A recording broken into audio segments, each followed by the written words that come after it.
Yo, I apologize for the early start. I got, um, yeah, I got distracted. Moment it came back to me that I was meant to be streaming right now, I just started it. So, give me 1 second. Just gonna quickly pass by the loo, and then we'll get this. Oh, that is not meant to be on that side. We'll get this on the road.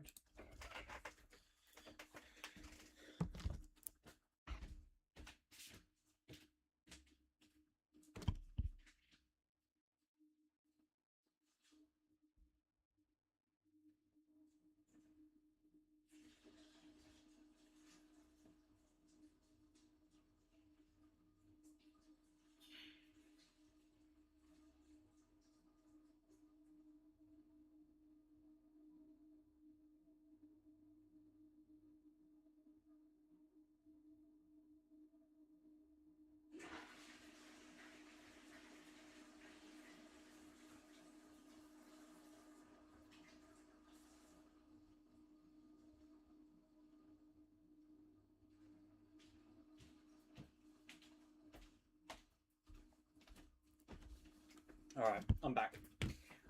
So before we get into the lore video, I have two things I want to do. First off, I want to just show you guys what I got when I was at the Magic pop up in London. Absolute banger, by the way. Like the place. The bodyguard, the guard there was pretty chill as well. We chatted for a bit. Met this guy, Sai. I don't know the details about the guy, nor can I give you them, to be honest. But yeah. I spoke to a couple of people. It kind of stunk, I can't lie. There were a lot of sweaty fuckers, but there was also a lot of people who put way too much deodorant on. So next time you go, I mean, either be like me, where I don't actually have much of a body scent. It's a bit sad, but you want me to lose some.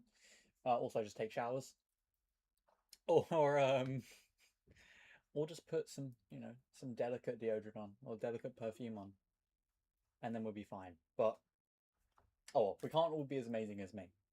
So as for what I got, God, my entire place is such a mess, and you will understand why in a second. So before I'd gone, I had my delivery for the Gunpla had just arrived. So first off, what I got before I left. Unfortunately, I lost my Gilgamesh sleeves because I left my bag on one of the trains. But first off, we have this. Actually, let's switch cameras. Right. We have this. Oh. Amate Yuzuriha Masu from Gundam G Clux. It's my first Gundam anime. I want stuff with her. If I were to have gotten anything from the premium collection that I bought, I would have wanted her. Unfortunately, I got the artificial, the artificial. I forgot the word. Psychomo user. The artificial. It'll come back to me at some point. But yeah, so unfortunately, I got the wrong character. Even Nyan would have been better, and I don't like Nyan, as I've said before. For stuff I have right in front of me, so before we go over, because I've got the Gundam and I've got the Lazen gun over there, I'll probably show off those boxes in a sec. Just for an image of what I've got down here. These are all of the cards that are special that I got, and I still have a collector booster pack of Strixhaven that I haven't opened because I got this for free. I won it. Yeah, other than that, like you can see here, all the cards, pretty nice looking. If you booked it in advance, by the way, you could have like gotten there at any point, but now it's cut off. But yeah, so all that stuff in front of me is like the special cards or cards I think might be useful in my decks, or that I've had useful in a different deck. For example, I have Kyoshi Battlefan Hollow here because, or in foil, because obviously I use that in my Suki deck. I also got some really cool red-green decks. I'm genuinely considering making a deck built around something else I got. I'll show you in a second. I was going to pick it up. But I think the best thing I got is probably this card, I think, in terms of what I pulled. Just give me a quick glance through. I think it might be either this Insurgents. That's what it says. It says Insurgents. Just to clarify. By the way, I won these, so I got these for free, like a 105 premium sleeves for Lawman, which is pretty dope. I put a couple of special things in there. Also got Waterbender's Restoration from an Avatar The Last Airbender Collector Booster Pack. Storm of Memories. I think that's pretty good as well. Gosh, you already can't see it, can you? The Lion Turtle. There's a bunch of stuff here. I won't go through all of them. I'll see if I can pick up on a few things. I got my first Planeswalker from a pack ever, I think. I don't think I've got a single Planeswalker other than this. And it's Narset, Parter of Veils. So currently I'm thinking that my best bet is probably grabbing a red and green or a blue, black and red deck. I think those are looking the biggest ones to me because I've gotten a few cards that fit those demographics. I got some cool art cards, but I won't show those, I don't think, right now. Let's instead focus on the big thing I got, which I've been sitting on not getting for a while, but I was like, you know what, fuck it. Fuck it. I won't have shipping if I buy it here. I'll just buy myself a Avatar The Last Airbender display collection. And oh my goodness, this is so fucking cool. So we've got the display here. On the other side, now I'm assuming you're meant to put your actual cards in here, but I don't have any proper sleeves. I want to wait till I get double sleeved. Or just like a thin sleeve before I do this. It's quite windy as well. I've got this. All these art cards, they're pretty nice. I love all the characters from Atla. I mean, my favourite are Sokka, Toph, and Iroh, in all honesty.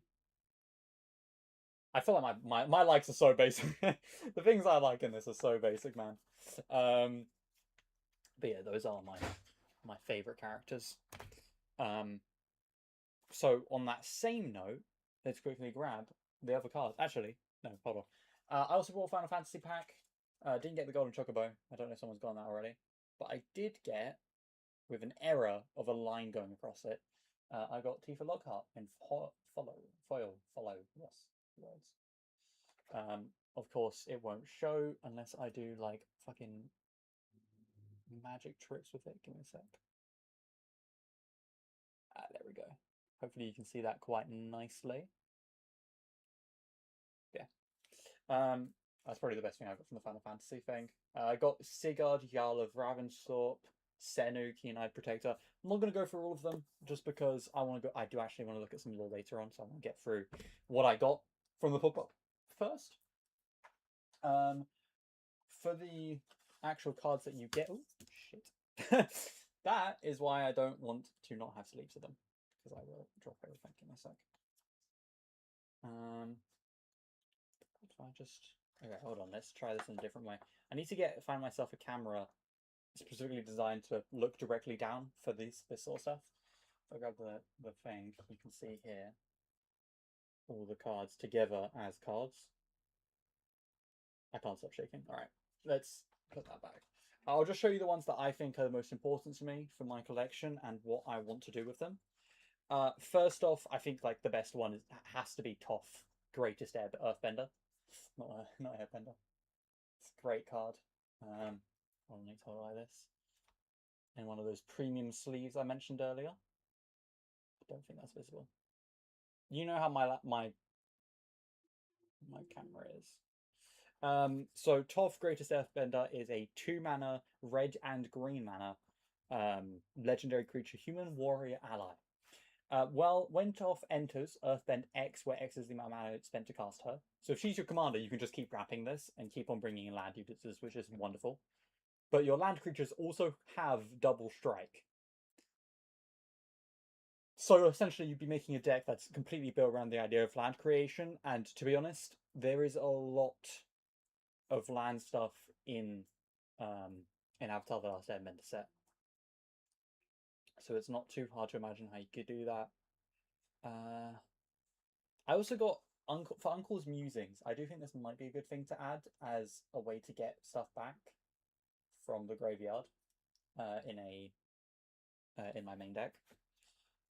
There's obviously Sokka and Suki. It's not the Sokka or Suki I use in my main decks, but that's pretty chill. Because it's a blue, red, white rather than a green, white. Whenever Sokai Suki or another ally you control enters, attach up to one target equipment you control to that creature. Whenever equipment you control enters, create a 1/1 white ally creature token. It's pretty nice. Also doesn't force you to equip it to the white ally token. Oh no, it just says attach up to one target. Oh damn, you have to. Mai and Zuko might genuinely be good for some of the cards I've gotten. I've gotten a lot of blue, black, and red. That's why I bring them up. The only problem is the black might overlap with my sack build. Firebending 3, you may cast ally spells and artifact spells as though they had flash. So yeah. Also the box that I've got these on, if you give me one moment to just show you that, is also really nice. I love the amount of details they put into this. If you ever get this, and firstly I highly recommend it. I think it's just a really cool product. 2 packs, 6, honestly rather decent for the price cards as well. They're all good, but also I think they're all, most of them are above like £10. No, that's wrong. A couple of them are above £10. But it comes in this little box here, which is really nice. These pop out. I'm going to pop them out right now because, given my current circumstances, I just don't think this is the right time to be doing all that. But it's really nice. There's nothing really going on else, but it just feels like it's from Avatar, which I'm a big fan of. Let me grab the actual box, but once I've put these down, so I just want to make sure that I've just got them in one spot. I'm going to Wales tomorrow. So on that same note, also I'll mention this at the end of stream in case anyone is there. But I am not going to be here for most of next week, which means I'm not sure how streaming is going to go. It might just be that next week I just don't stream until the weekend. It could be that I manage to stream in the morning or in the afternoon, but I'm not saying any dates to myself. The other thing I want to show you is the... Where the fuck did it go? Hold on. Hold on a second. Everything's been so windy, I've just lost the box. Genuinely.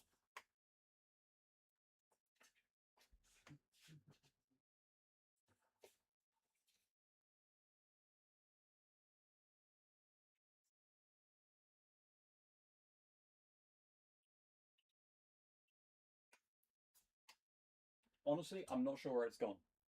I don't know where I put it.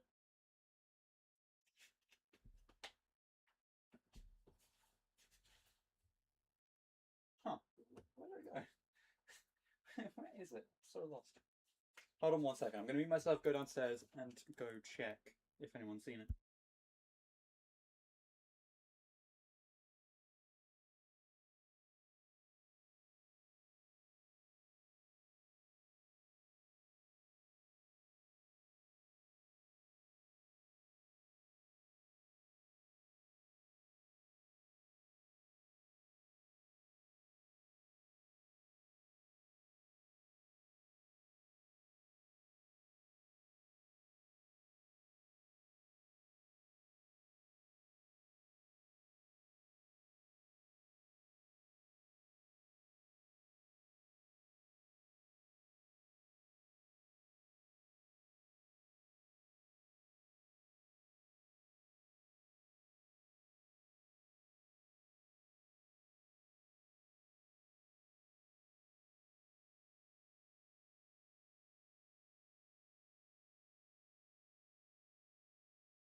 Oh, fuck me. I have not unmuted myself. I did not know this. Yeah, hi. How you doing, Prashan? Shit. I just look like a crazy person then. No voice. Oh well. I've got something here for you, Prashan, if you want to see it.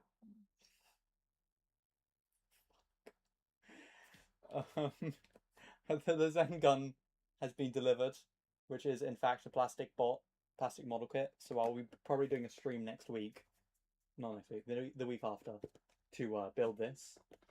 And another thing got delivered, which is the Gurren Lagann one as well. I bought both of them from Japan because it's significantly cheaper.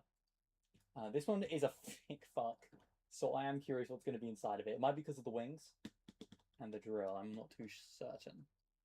But it's a lot thicker. I think it's a kit. I believe they're both kits because for the Plybot, it specifically says here. I'll read it out. Hold on. Plastic model kit X robot. So it should be a kit, hopefully. So yeah, we got the Zen gun and Gurren Lagann. Not next week because I'm in Wales, but the week after I'll basically spend like every stream building it pretty much. We can watch whatever in the background. Maybe Gurren Lagann. What company? Plybot. Plyobot. They're about 80 quid in the UK to buy them individually. Gurren Lagann I saw online for like 80, 90 quid.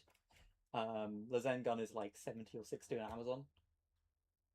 I bought them for £80, both of them, and some extra bits and bobs. I got a plastic model kit.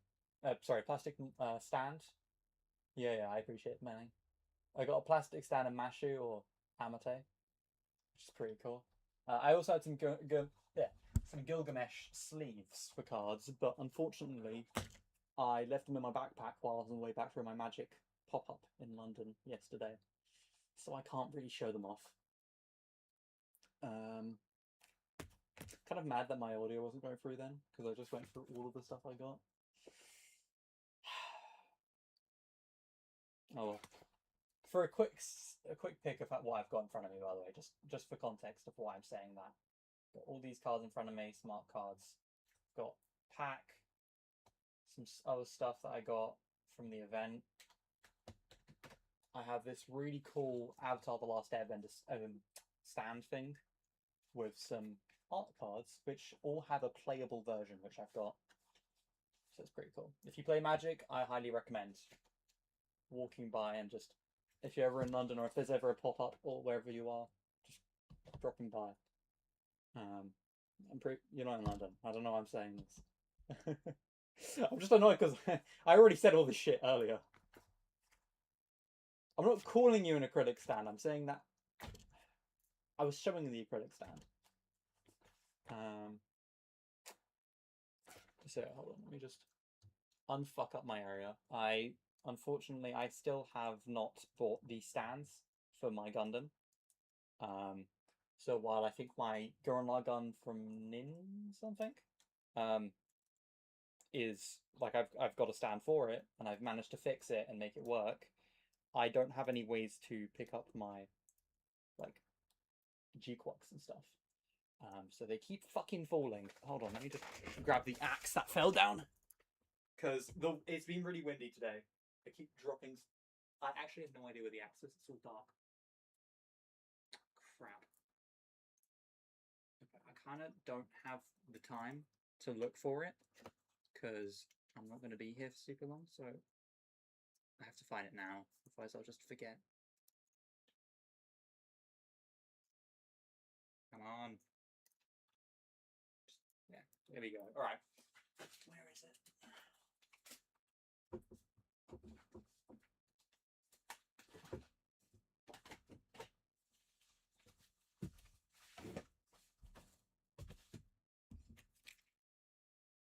Sorry to see my the back of my chair for a second. I just need to grab the camera and go down right in between some books and stuff, because that's where it needs to be.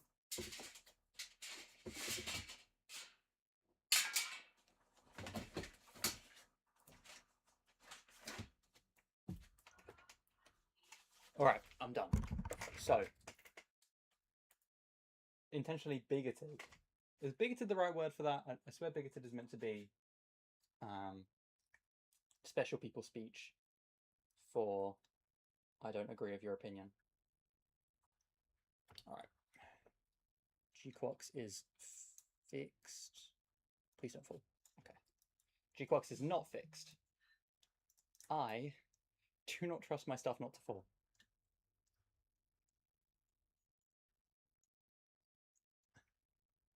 Okay, you know what? For now, I will just leave it sitting down. I will not see it for like another solid increment of time. But I unfortunately, I want to get on with the stream.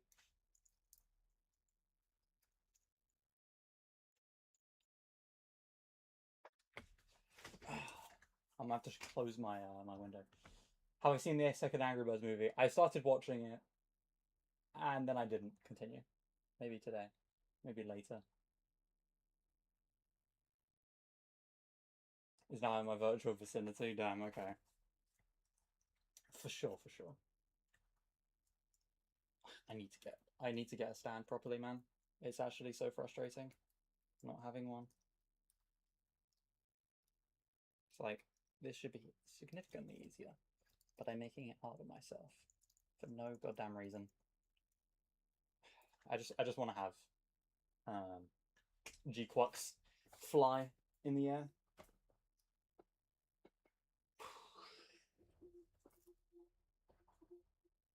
I thought it was for me as well. I'm a little bit lost manic. Sometimes you lose me. If you're into Marvel, you know what? I'm just going to show this real quick because you might be into Marvel. I have these jumbo cards for the main 3 Fantastic Four members. The Thing, much like in most adverts, does not get one. Legitimately did not have one. So, couldn't pick it up. But anyway, before I go on to the reaction content, I also want to just quickly look through the cards that I've gotten, but I don't want to show you every single individual one. So, sort of scene 1, I've made a binder specifically for everything I've gotten from the pop-up. I still have one more pack left, which I'll open at some point soon, probably after stream. Put on there, but yeah.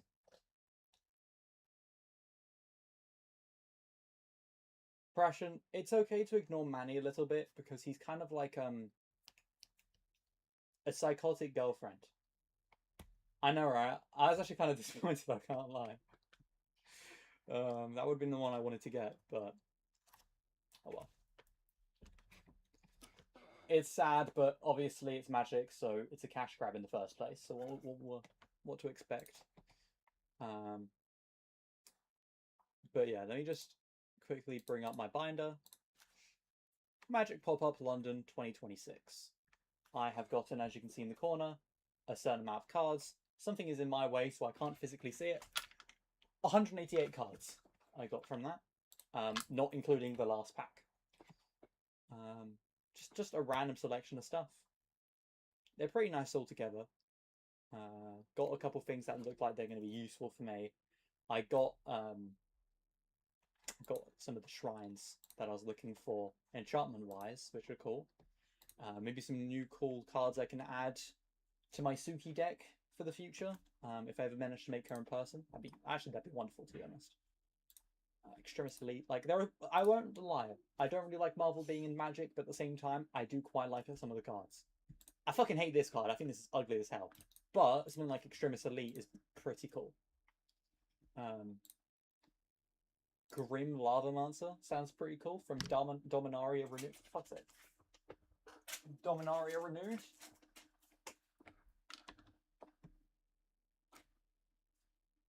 Wonder Twin Power, shape of Sure, Manny. I don't get that reference because I'm either too old or too young. Happy Hogan, the bodyguard for Iron Man. Feels weird that he has one. This is probably one of the better cards I managed to actually pull, which is Insurrection. I do think that these like borderless styles of Avatar Last Airbender cards are quite interesting. Untap all creatures and gain control of them until end of turn. they gain haste until end of turn. So you can just be like, hey, I have all of your cards and I have all of my cards. I'm going to kill everyone else, which is pretty cool. I will say they don't have hexproof. Wants the Pokemon level money from the cards? Yep. Yes, they do. I remember people hating on this card. I don't feel too negative towards it. I quite like it. I like seeing an overdosed, well, no, a dosed Soccer. I love how I kind of fucked his name up. Meanwhile, Soccer and Toph are my favorite characters in all of Atla, alongside Iroh. I thought I got 4 when I got this card, but Lightning Strike is still pretty good, so I can't hate. You also notice that some of the cards, like this one, which are part of Commander decks, I think, they physically don't have any prices yet because I don't know why. They just don't. They do not know. They do not, and I do not know why. This one's pretty good. This is probably going to go into my thing because I get to duplicate every single. I basically get to get an additional creature card for every creature I have, which is really just relevant at any stage of the game. And they get indestructible and lifelink, so it's pretty cool. Well, the duplicates get lifelink stuff. Just going through stuff. Ornithopter Retro Frame is pretty cool. I got Renewed Faith, which is ironic because I just bought it as well. Quite unfortunate. 1 second.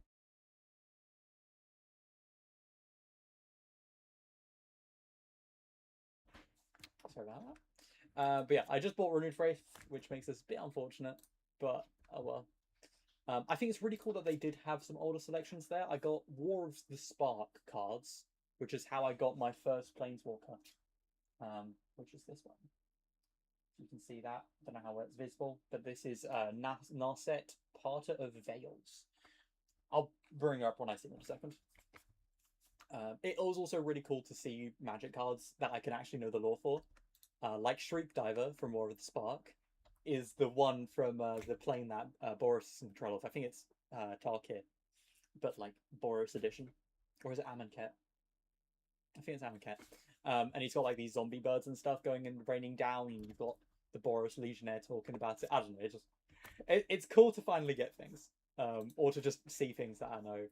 It's also pretty cool to see stuff from some external things like Restart Sequence from Assassin's Creed. Assassin's Creed was my childhood. That is like the main game I was into, other than like the most basic of basic stuff. So I'm always a big fan. Origins, I like 100%ed it pretty much. I think I got to like 80% of all of the stuff done, and the 20% I didn't get to do because I lost the CD. It might be somewhere, but I don't know where it is. Genuinely might have lost it when moving to this place like 8 years ago, but who knows? Or it's in my PlayStation and I just didn't take it out. But yeah, for more cards like that, Spider-Man Web Spinner from the Commander wasn't there. I actually got from this. These welcome things. I don't know if I mentioned it while my voice was going, but I got the one for Spider-Man and I got the one for Black Widow, which was pretty cool because Black Widow is hot and Spider-Man is cool. So win-win. But yeah. For the cards that you can see 2 of, most of the time, bar like a 1 or 2, they are from that welcome deck. Because the welcome deck is essentially 30 jumpstart. It's 2 30-card jumpstart booster packs. I played more of Classic Prince of Persia than AC. Fair enough. Fair enough. I just didn't have anyone that played it or had it, so I never touched upon it. I do want to get it one day because I've heard good things. But yeah, most of the duplicates are from that fake jumpstart booster pack thing. God, I love these cards, man. I love the Toph Greatest Airbender card. I love the Iroh one, even if it's a bit goofy that he's playing a trumpet for some reason. Feels a bit random. But yeah, I love like little bits of lore. And I really do think that the Final Fantasy, while you can tell it's Final Fantasy, I think it's pretty cool to see those cards. Widow's Blue is pretty peak. I don't know. I really like it.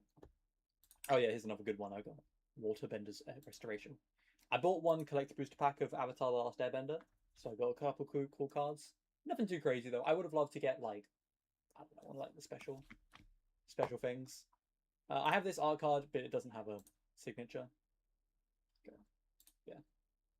Just cool cards in general. Oh yeah, here's Black Widow. Daring. Iroh being Iroh, yeah. I don't know if it's Iroh being Iroh, because I swear I've never seen him play the trumpet. But sure.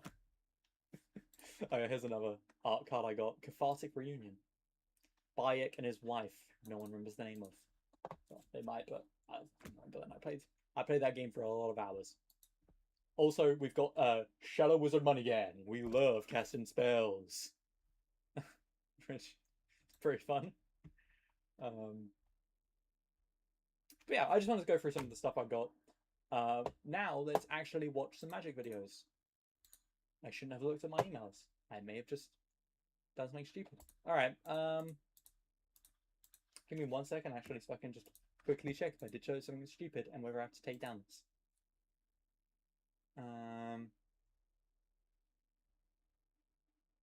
I should be chilling. I did not spoil my my address or something. Thank goodness.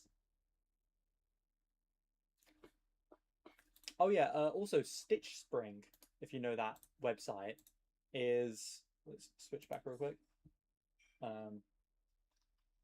Is making like an Atla line of stuff. Have I seen the Avatar Aang movie trailer or movie before the trailer? I have not seen it yet. However, if that's the one I'm thinking of where it got pirated,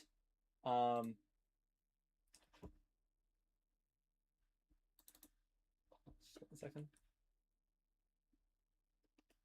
Where is it?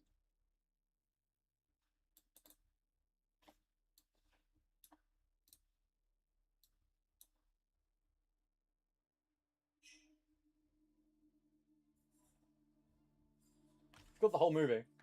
So, yeah.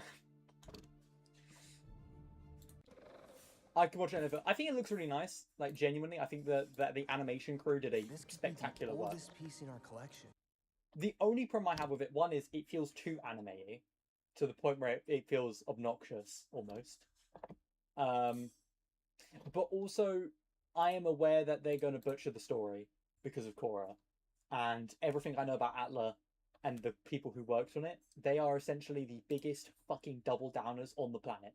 They will double down every time they get the opportunity to. So the whole system is going to be butchered. I'm going to watch it. Don't know if I'll watch it on stream. Maybe I will. Maybe I won't. But I have no strong thoughts about it in regards to whether it would be good or not. Just because I'm starting at a low, can't really go lower. So yeah. God, I do hope it is good. I don't want it to be bad. I want it to be good. I want it to be good. Atla is awesome. I love Atla. I love Aang's story. I love Toph. I love Sokka. I love Iroh. Zuko's great. Should have been released in theaters 100%. I also agree with that. It's one of those things that you'd want to go to the theaters to truly experience, but they fumbled the bag in so many ways. It's okay to good. Okay, that's good to know. I just remember seeing on Twitter, and I think that's why I downloaded it, because I saw how bad things were going for them. I didn't want to miss out on it, but I also didn't really want to pay for it. But I think one of the things I had a problem with is, and the thing that made me think that they're going to be bringing a lot of Korra shit to it, is the way that Aang used the Avatar state. The small snippets I saw suggested that the Avatar state felt more like a short-term power-up rather than the coming of God. You know? And Avatar was always meant to be the coming of God. It was meant to be. It's not Super Saiyan. Late game Super Saiyan. It's early game Super Saiyan, but even less common, you know? One guy can do it. It's thousands of lives, or hundreds of lives. It should be the end of the game. It should be match set, you know? So, I hope they're not going to do it in a way that goes against that idea. Anyway, let's drop into the video. I've got headphones on so it shouldn't echo. If it does, do tell, because I don't want it to be echoing like crazy through my mic. Yeah. So this is Jace Beleren, the main character of Magic, the complete history. I'll be honest, most of the stories I've gone through actually don't really feature Jace enough. So to me, him being the main character isn't really setting in just yet. But given that he is the next boss, it's Nahar. It's its own it is film in the movie rather than Captain's Korra. As in, sorry, when I refer to it being like Korrified, I mean like the certain design choices and behavioral choices, writing changes that go between Atla and Korra. I worry that those are going to appear again in the Atla because I think it's the same writers or something. It basically goes Atla, Korra, then we're going back to Atla with the same team. So I just worry that the new things that they've changed in Korra, they're going to bring that stupidity into Atla as well. That's my main worry. I had a thought, but it slipped from my mind. But yeah. Also, another thing I find really weird is that Zuko. I hate the comics for one thing, which is Zuko and Mai not being together anymore. I fucking hate it. I think it's disgusting. And I worry if the way they're designing him now and the way they're approaching his character in the movie will continue to promote that, like, just almost like treating his whole build as disposable and just sad boy. No, no, okay, okay. When I say connected to Korra, I mean not literally connected to Korra. I'm not saying literally like show the spirits, show characters from Korra who aren't in the original Atla or something. I wouldn't really care if they did that.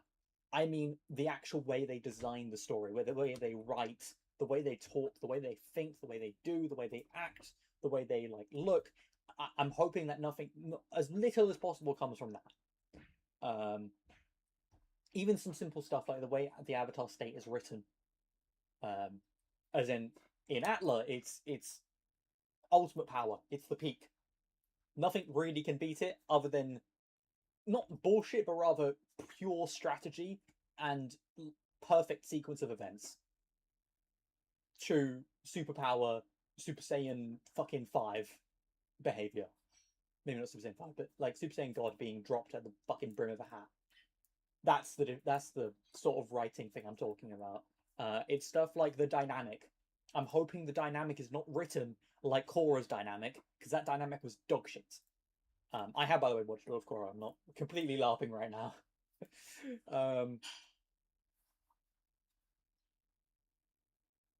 But you know, I said Sokka and Toph are my favorite characters in the original story, but it doesn't mean I disliked other characters. I really did like Zuko and Mai's relationship. So the fact that I know that in the comics that got ruined, I'm worried about that.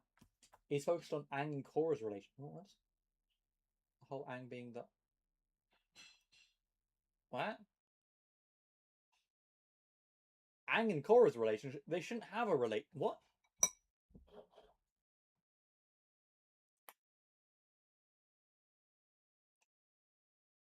Did I say Korra? Did I say Katara? Oh, by the way, I don't like Katara either. Mm. I'm guessing you mean. Okay, yeah, yeah. I was about to say. I'm guessing you mean Katara, not Korra. Um, the whole Aang being the only survivor and the third wheel type. Who's the third wheel? Is Aang being presented the fourth? No, no worries, no worries. I was like, hold on, that makes no fucking sense. But then my gears got turning. Um, I mean, Aang being the only survivor makes sense. I will say they did butcher that sometimes in the original show, with the which air temple is it? The north? Is it the northern air temple or the eastern air temple? The one where a bunch of modernization was done to it and like destroyed a bunch of shit, and Aang was presented as the bad guy. Not a big fan of that, but overall, that's basically what the show is about. And I'm assuming the third wheel type. Honestly, everyone could be a third wheel in that relationship. To be honest, um, I'm hoping they don't do what I think they're gonna do. I hope they focus on, at least sometimes, on Sokka and Suki's relationship, or on Zuko and Mai, unless it happens after the comics, in which case, God, I fucking hate the comics. I don't like the fact that Mai broke up with Zuko. The North one, yeah, yeah. Okay, you know what I'm talking about then.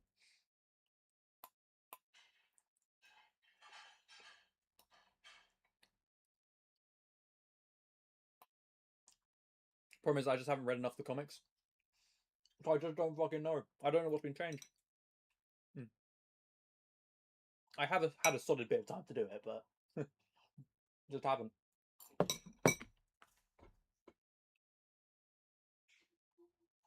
Oh, there's a new character? Who's the new character?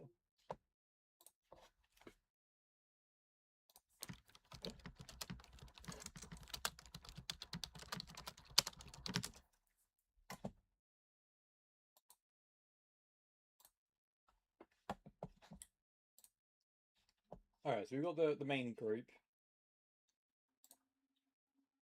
Oh, it's this fella, I assume, right? They mentioned shit. Oh, that's upsetting.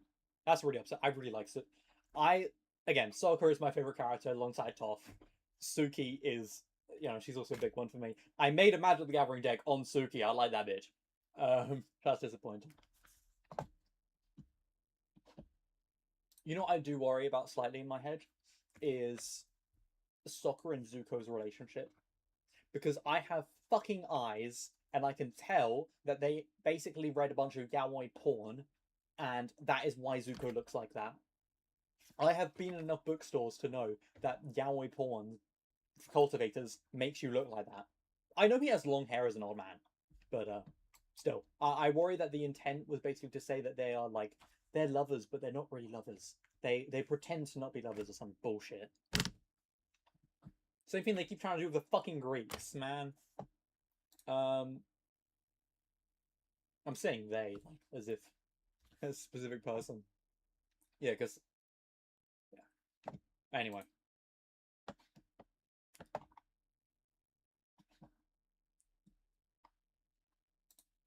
they better fucking not have. Okay, I want my sucker who fucked the moon. All right. I want my boy who fucked the moon to continue fucking moons. All right. Whether that be Suki or the literal moon goddess, he better be fucking someone. I don't care if in Korra they made him die alone, which I think is bullshit. He shouldn't have died alone. At least if you're gonna make him like, not have a good relationship or something, at least make him like mad bitches. Make him have tons of side hoes. Give him a polyamorous relationship where it's just woman after woman after woman, because like that's the only way I can see this guy. He is. There is a reason why this motherfucker was called the Rizbender, or what is it called? Bitches Bender and stuff. Like, this man had game of the century. And for Zuko, it is upsetting that he got broken up with Mai. There isn't really a canon person you could put them with, but if so, just do what all the other stories do. Just put a fucking self insert of someone who wants to bang him. Exactly. Fucking exactly. I love how Atla gets better done right in fucking Magic the Gathering than by its own writers. Like, the image for if I have it, do I have it here that I can just quickly bring up? You've got the image for these guys in that. It's honestly, it's one of the reasons why I like the tea sets, because you can see them in their relationships. But like, you've got Zuko and Mai together, chilling in love. They've got their tea. They're looking lovely. I love it. And then for Sokka and Suki, you've got them sitting together. She's laughing, gigging it up while they fly off, and Sokka reaching out for the drawings and stuff. That thingy. What? I'm sorry, broke up with Mai. Yeah, in the comics. Mai was broke up with him. I can't remember the reason, but if I remember correctly, it was that there was a self-insert who cucked him. Mai and Zuko break up in the comics. We just quick search.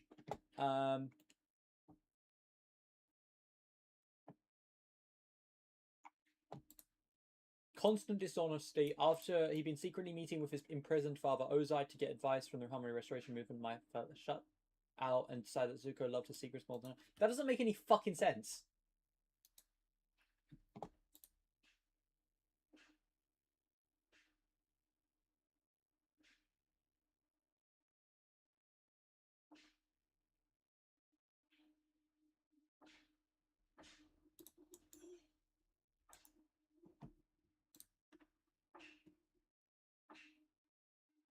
Mm-hmm.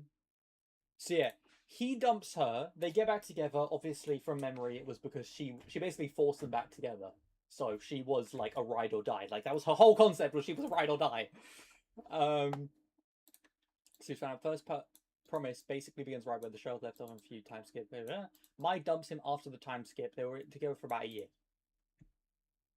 They never get back together, nor has it been and it's not been strictly ever confirmed that they will.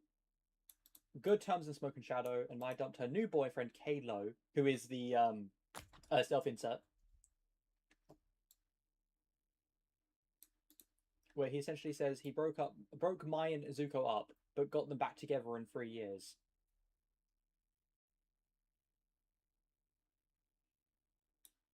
So this self insert essentially broke them up.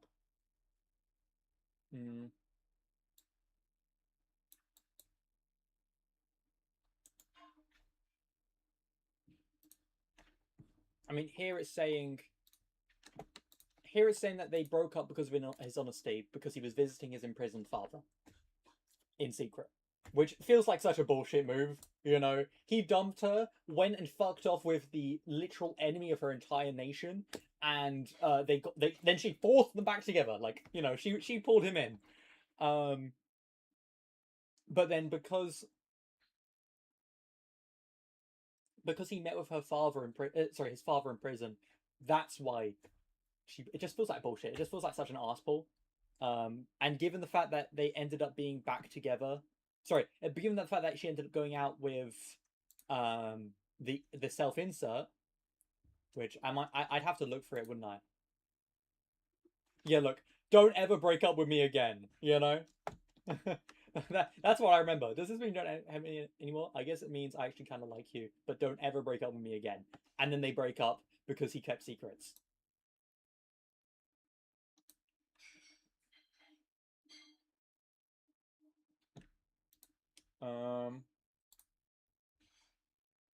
Yeah, this guy. It's this fucking twit. No, that's a kid. Hold on. Where the fuck is he? This twit. I'm not fucking reading this. I hate him so much.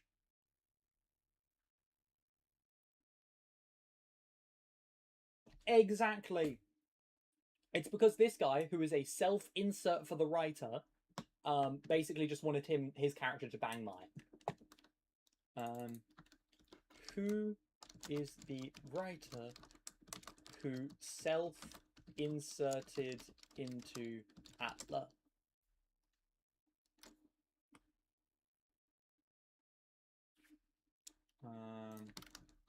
Comics.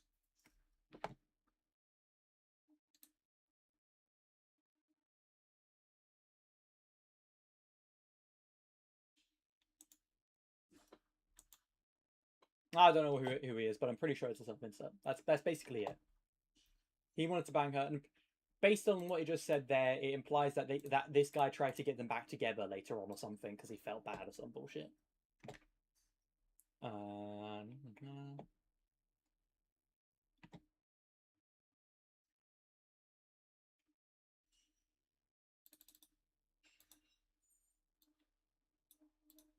Yeah, this guy Kai wanted them to get what? Kai Kalo. I'm so lost, man. I don't even know. Yeah.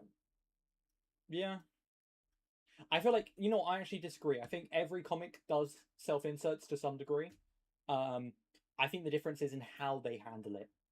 I think in American comics, oftentimes a self insert, they have to be the center because America has a lot more culture of individualism and, you know, being the best, being the highest. Whereas mangakas and other people who are from other countries, oftentimes they're thinking about the logic in their book. They're thinking about the lore. They're like, you know what? I do want some part of myself to be in here, literally, like physically in this. But I'm gonna make it so I'm just like this additional guy. Now, like, it feels like a bit of an arse pull, but because I can't really say put 100% how they're thinking, but I'm mainly drawing from how I think about my stuff as well. When I make an OC for a story, bar a couple of times where I've made an OP guy, I really like Arcane, so I made myself an Arcane OC. I could put up at some point maybe.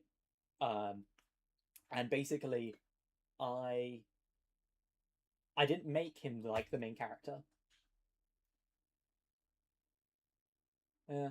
I didn't make him the main character. I made him like just a side character. A side character, a side character. He was meant to be a like he used the drug thing, I forget the name. And his whole shtick was he's gonna die. He looked up to V, he kept chasing her in terms of strength. Um Eventually he started taking the drugs because to like power himself up. Didn't go down like a super negative way, but basically essentially he ends up sacrificing himself. He doesn't get that far. He's not strong. He never gets. And I feel like that's more the mentality with mangakas and with other people. They're gonna make a self insert. It's gonna be basically themselves, but it's not gonna be like God. It's not gonna be the thing. I used to play League of Legends. I have played League of Legends. I'm talking about specifically Arcane, but yeah, I've got Arcane. Sorry, I've got League of Legends here. Sorry if that makes you disavow me. I apologize. It's my Slavic heritage. Every Slavic person I know plays League of Legends, unironically. My friend got me into playing it after I watched Arcane. I mean, I don't play ranked though because I hear of the bad rep it has, and I don't really want to get into that. Yeah. The self-insert is always a joke or bullshit. Yeah, I completely agreed though. But specifically American ones. My worry sometimes with what I say though is I don't want to be super, ooh, Japan, everything's better in Japan. But also, in terms of media, it objectively is. In terms of trains, it objectively is. You know, transport, this and that. Actually, when I was back from the Magic pop up yesterday, I was going by train back home, obviously, and they cancelled my train while I was fucking on it. And so the same thing happened to me in Japan. So like I've got a genuine frame of reference, and so in the UK, what happened to me was it got cancelled. No one told me. I didn't hear anything because I had headphones on. There was no one came by to just say, "Hey, the train got cancelled. Can you get off or something?" And I ended up leaving my bag behind because I didn't know it was going to leave. So I just basically grabbed my shit. I grabbed the closest thing and ran, essentially. And then I waited for 40 minutes before I could get into the next one. Japan, though, they cancelled my train. Do you know what happens? The guy running the train comes out, walks down, and says, "Hey, the train's stopped. Just go onto the other train, and it will continue taking you on the way. Or wait 5 minutes and go to this side, and the next train is coming." You know, they chat with you, they talk with you, they explain it through to you. It's so different, man. Anyway, I'm going off on like a random fucking thing here. And yeah, do not worry, I will be. Fuck my trousers. I will be trying to avoid the negativity. Again, I mainly just play with a friend. A lot of the stuff I play is with friends. I don't tend to go off crazily. I've grown up mostly in single player games, so multiplayer stuff just I don't personally reach out for it.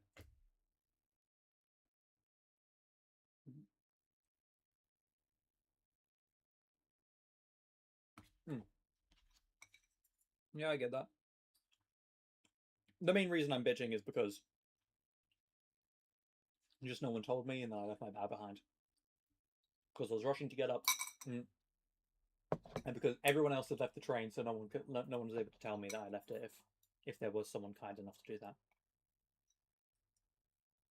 Hmm. I actually had a few moments where I've had to help people grab their bags and stuff because they've forgotten it. Hopefully soon they find it because I want my Gilgamesh card sleeves.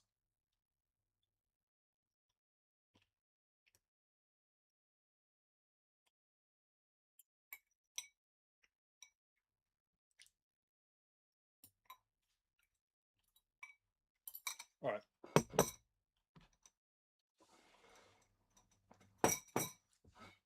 Let me try and not get distracted for just 1 second. And quickly.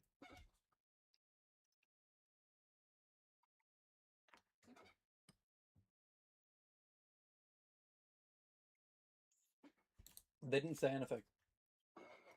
I only realized it was cancelled because basically I saw everyone leaving the train, and I thought for a second maybe that everyone just wants to get off here. I remembered what station we were at, and I know that that's where it always gets cancelled. I don't know why.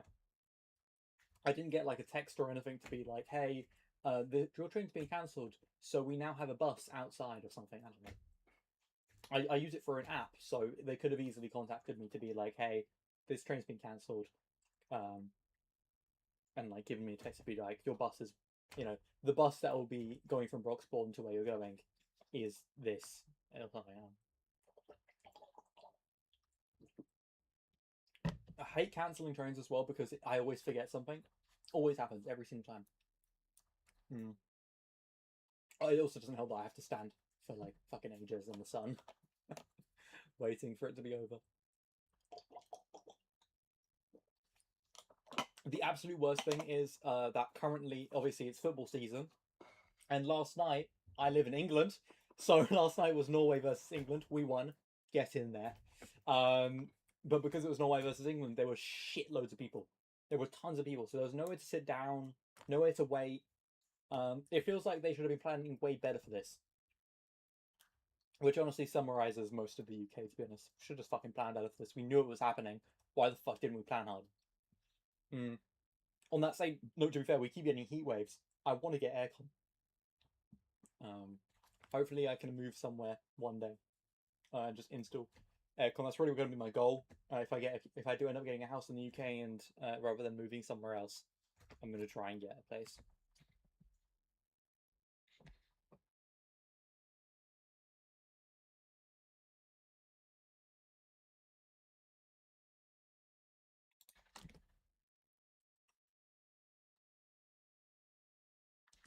Did not bode well with the fandom. Yeah, no shit. Alright, let me... I feel like I keep getting distracted. Let me actually do the thing. So, I want to watch... I was watching God to see her finish halfway. Then there is the carriage from being okay to what the fuck are you can do. I'm watching Gundam Seed. That... Isn't that the one with the God Gundam? Or am I thinking of the wrong one? I'm thinking the wrong one. Okay. Oh, this one! I know everyone loves this one. This is a really big one, isn't it? The fuck? Why? Why is that an image? Hate Seed. So, you're watching it halfway, then there is the character from being okay to what the fuck are you? A little bit lost what you're saying, but alright, let's focus. Let's sit down. Why is the Johnny? You know what? I want to watch this one because this one is completely unknown to me. So let's watch this one first, and then I think I'm gonna go to a Johnny actually afterwards because I've got a fucking playmat with him now. You know, I better look into him. Everyone loves him, man. Really? Huh. I don't know. It reminds me artistically of like Code Geass, which I watched a while back.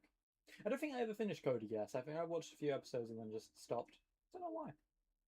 Don't know why. Probably my like website got fucking shut down or something. That always happens. Alright.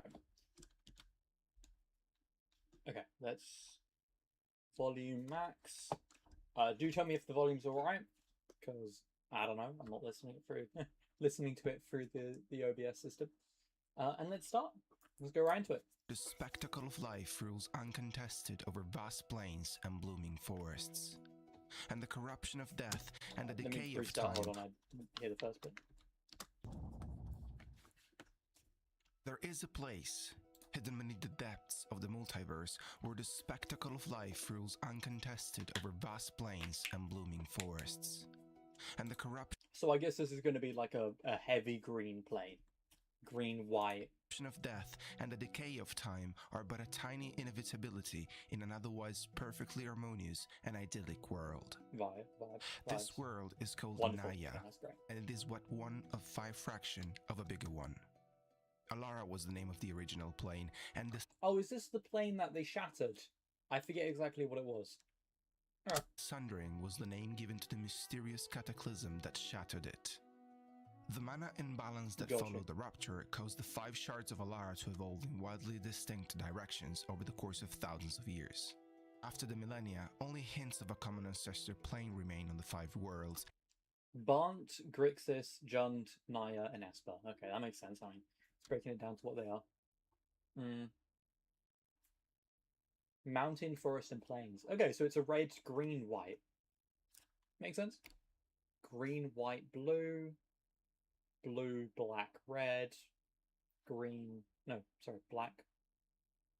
Yeah, black, red, green. Okay, these must be crazy fucking planes, Jesus Christ. And their environments and denizens could hardly differ more. On the mainly green-aligned world of Naya, life, passion, a wider sense of community, and oh, so there is a more important mana type. Okay, that makes sense. Makes sense. I already think I vibe with it. To be honest, I love me hope core, as the kids say. No, I like a bit of positivity in my life. Whenever you gain life, you may pay one. Ooh. I like that. I fuck with the enchantment actually, Cradle Vitality. Cradle Vitality. I don't know if I'd use it personally, but I mess with it. Untamed wilderness flourished uncontested due to the total Great in a green-white deck. Sorry, I'm going off on my own thing there. absence of black and blue mana. In this lush land, the wonders of life were celebrated with genuine awe. That jungle shrine, I don't know why, but it's speaking to me. I love how it looks. And great deference. Instinct and nature triumphed over machination and artifice. Naya's inhabitants spanned across different races, from humans to minotaurs, passing through elves and leonin. I'm so sorry, but smash! Obviously, I'm talking about the Canyon Minotaur. No jokes. I'm talking about Naya Batmage. Regardless of their origin, they all revered nature and showed the deepest respect to the titanic predators that lumber through the plains rainforest. Fucking damn. These things are so cool. Like, what the hell? These are some cool ass cards. Forests, the behemoths. Yo, low-key, I need to send this to my friend. Give me a second. Me and him, a couple years back, so this hasn't happened in a fucking while, we're making a... Creepypasta's not the right word. It's like a... SCP? Is it SCP? It's kind of like those fake dark versions. Yeah, you get it. It's like those fake like dark realities and all that, like when monsters appear and yada yada yada. I forget what it's called, but we're trying to make our own version of it, or started slightly delving into it. We never finished it, but I like going into it occasionally. We were calling it like the Mirror Organization. I think it was SCP related. I might have it in my drawer somewhere, but I have one of the characters I made was called the Observer. It's like this giant lumbering thing. I feel like this would be a really cool inspo for what could have happened in the previous universe where those creatures came from, a previous world. The geography of this world is far from regular. Intimidating peaks tower over narrow canyons extending down to the depths of the earth. At the surface level, the jungle is the undisputed king. Holy shit, they're tiny. Actually, on the note of massive trees, nothing sexual. I really want to go to America specifically to visit their... What is it called? I forget the name of it, but they've got these like hundreds, whatever year-old trees that are like fucking ginormous. I am a speck in fragments compared to those trees. They are fucking enormous. I would love to go visit those because they are... I just think the notion is amazing. By heavy and intermittent rainfalls, the rampant vegetation is in a wild and constant race towards the little sunlight that penetrates the upper branches. So it's like rainforest, but to like fucking 4,000 times. Got you. And the canopy is carefully weaved. Whoa, that's cool. I love like the random shards. I don't know why that's happening. Yeah. I don't know what they're called. Maybe it's Yellowwood? Could be wrong. Maybe I'm thinking of Yellowstone Valley where those wolves were set up. But yeah, I really like this so much. Together with the aid of massive lianas that can grow up to 5 feet in diameter. Animals, humans and elves use these lianas as highways. She kind of cute, low-key. I love the scimitar. I love that it's not really a scimitar, it's more... Is that a Kolpesh or it might be a scimitar, to be fair. I don't know, maybe it's like just a big cleaver. Not too certain. I love the older magic art style. I don't know what it is. Is there like disjointment to it? No. Like a fuzz on it that I don't know, it clicks something in my brain. To travel across the jungle without exposing themselves to the risks of the ground level. Fair play. Indeed, amidst the buttress roots are massively sized termites, fungi, and logger ants who can eat. Fun guy. But it makes me think, like, if you did try to introduce technology to this plane, it just gets crushed immediately, just fucking gets destroyed. Um, like, what is some guy who's trying to introduce technology going to bring to this world other than killing Easily himself? take down and consume the unaware passers-by. Fire. A constant, pale mist known as white cover looms over the jungle and is rarely pierced only by isolated ranges of steeply slanted mountains. Is that what the mist card is meant to be? Maybe. On Naya, the jungle is unceasingly trying to outgrow itself, and whatever or whoever can get the highest has the best chance to survival. It is by far the most dangerous habitat on the planet. So the goal of it is to get high. God, I love my humor. I'm the funniest guy I know. Occupied by humans. You already know why I'm making this face. I think that she's pretty hot. The most dangerous habitat on the plane, and it is occupied by humans. Okay, so we've got the other area. Still live in makeshift dwellings carved out of tree trunks, an increasing number. I guess it's because that's why we push towards blue. I wonder why elves have to be racist in fantasy. Because they're real as fuck. They're just like me for it. No. Why are they racist? I mean, think about it this way.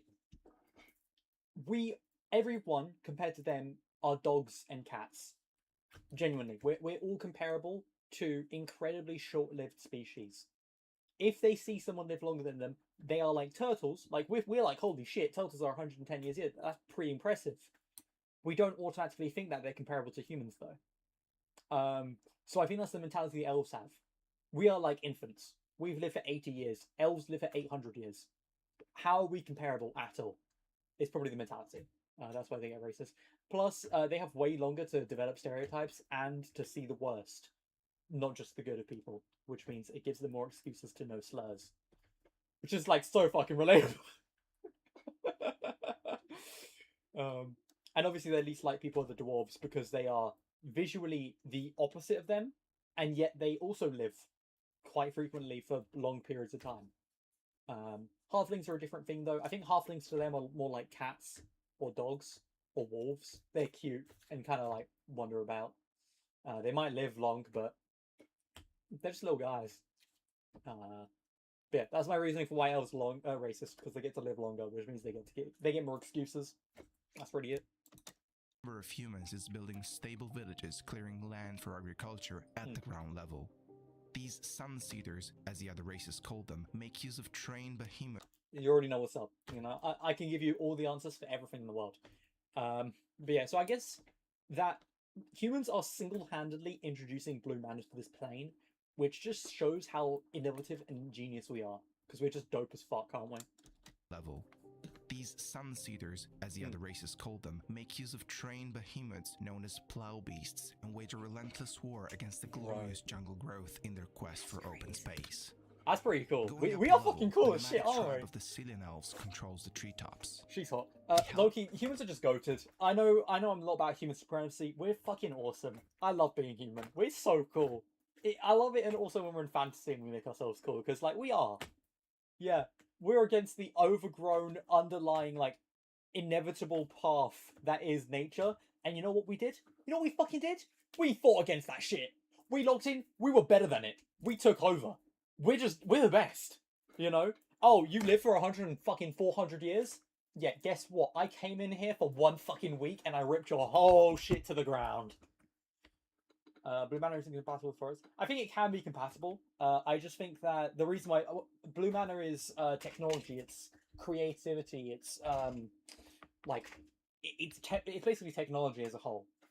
So when like a creature has displays blue mana, it's through creativity, it's through developing new technologies and stuff.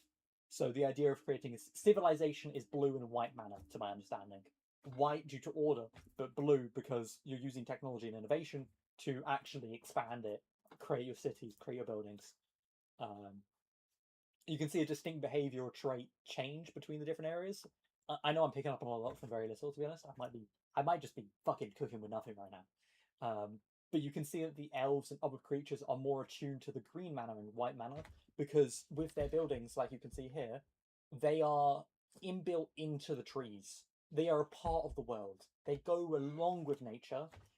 But blue mana, the reason I say it's blue mana is because by creating cities, you're basically taking the area, you're like cutting out a portion and like adding new stuff in.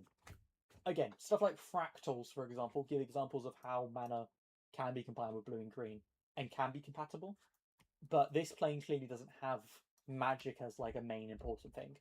If they had dragons, then maybe you would see it being compatible with the forests, but it does not, unfortunately. From what I can tell, it might. I don't think it will, but it might.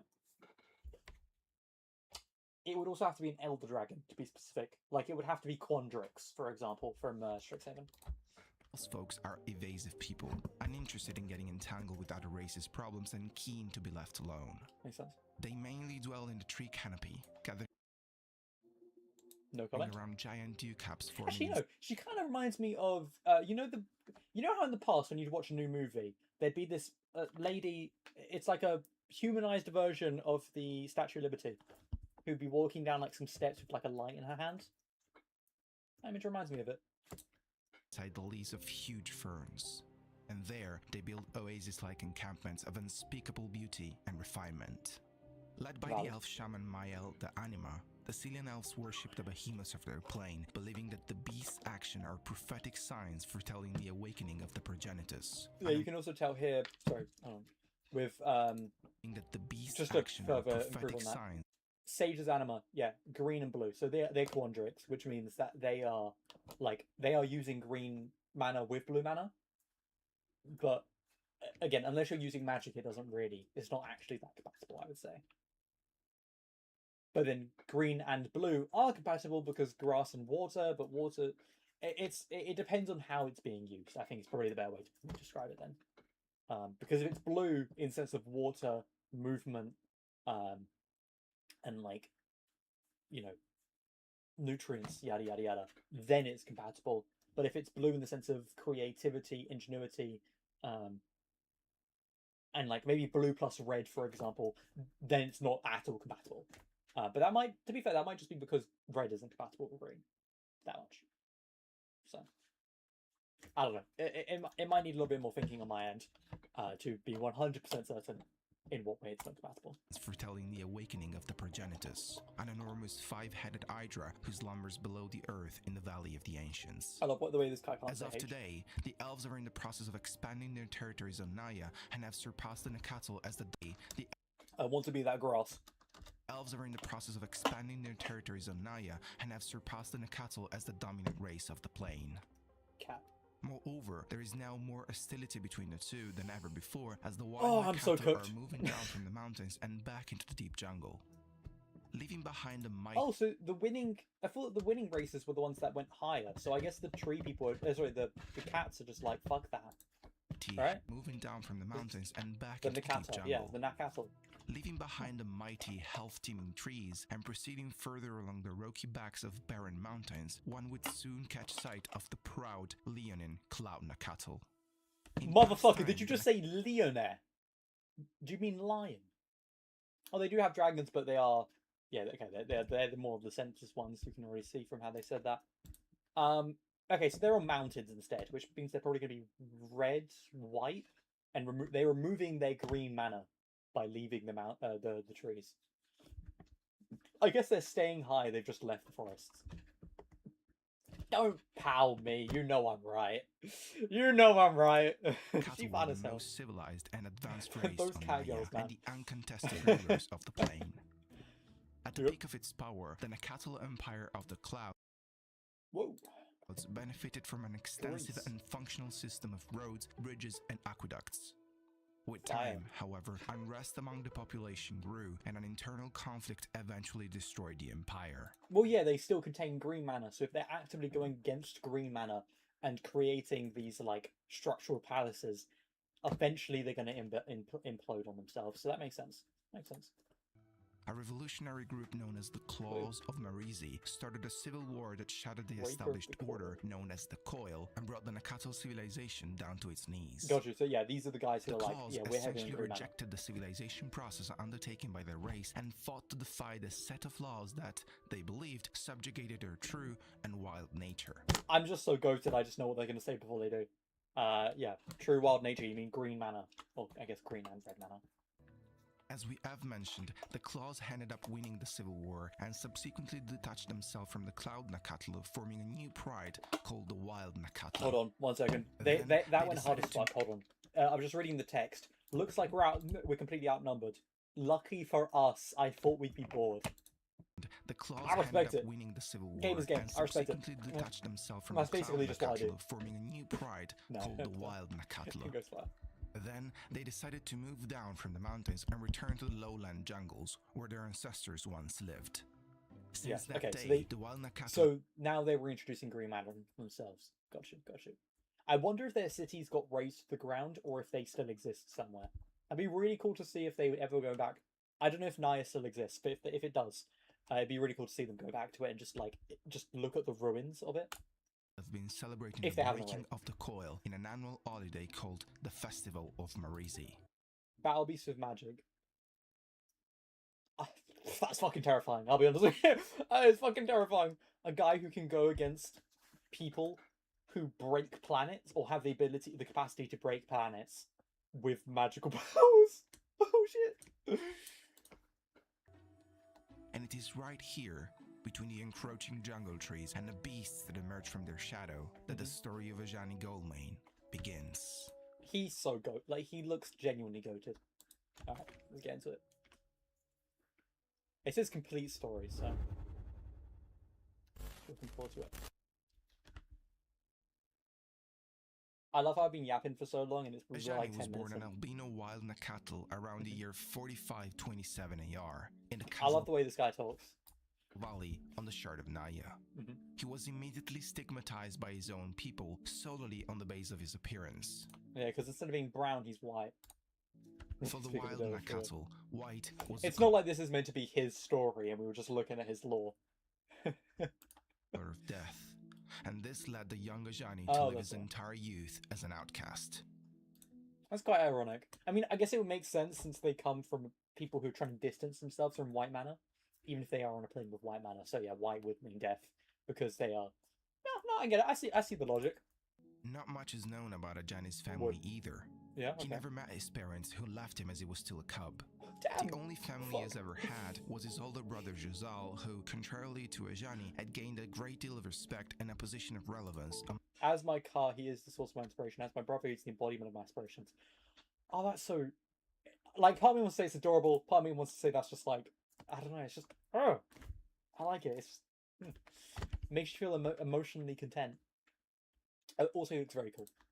Among his peers over time. Very lion. One day, due to a power vacancy, Jazal was elected Ka of the Kazal Valley Pride.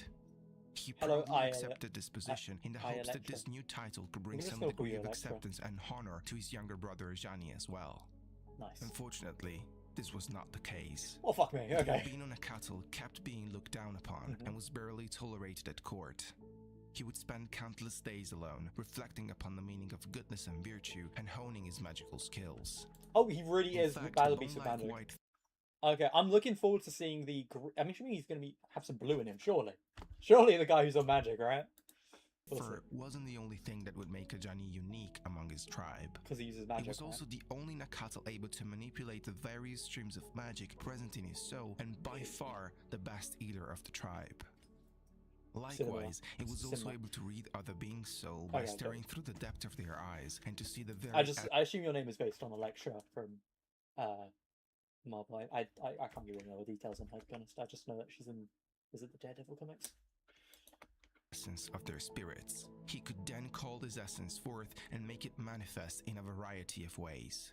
Why is this guy so cool? Like, he's already fucking cool.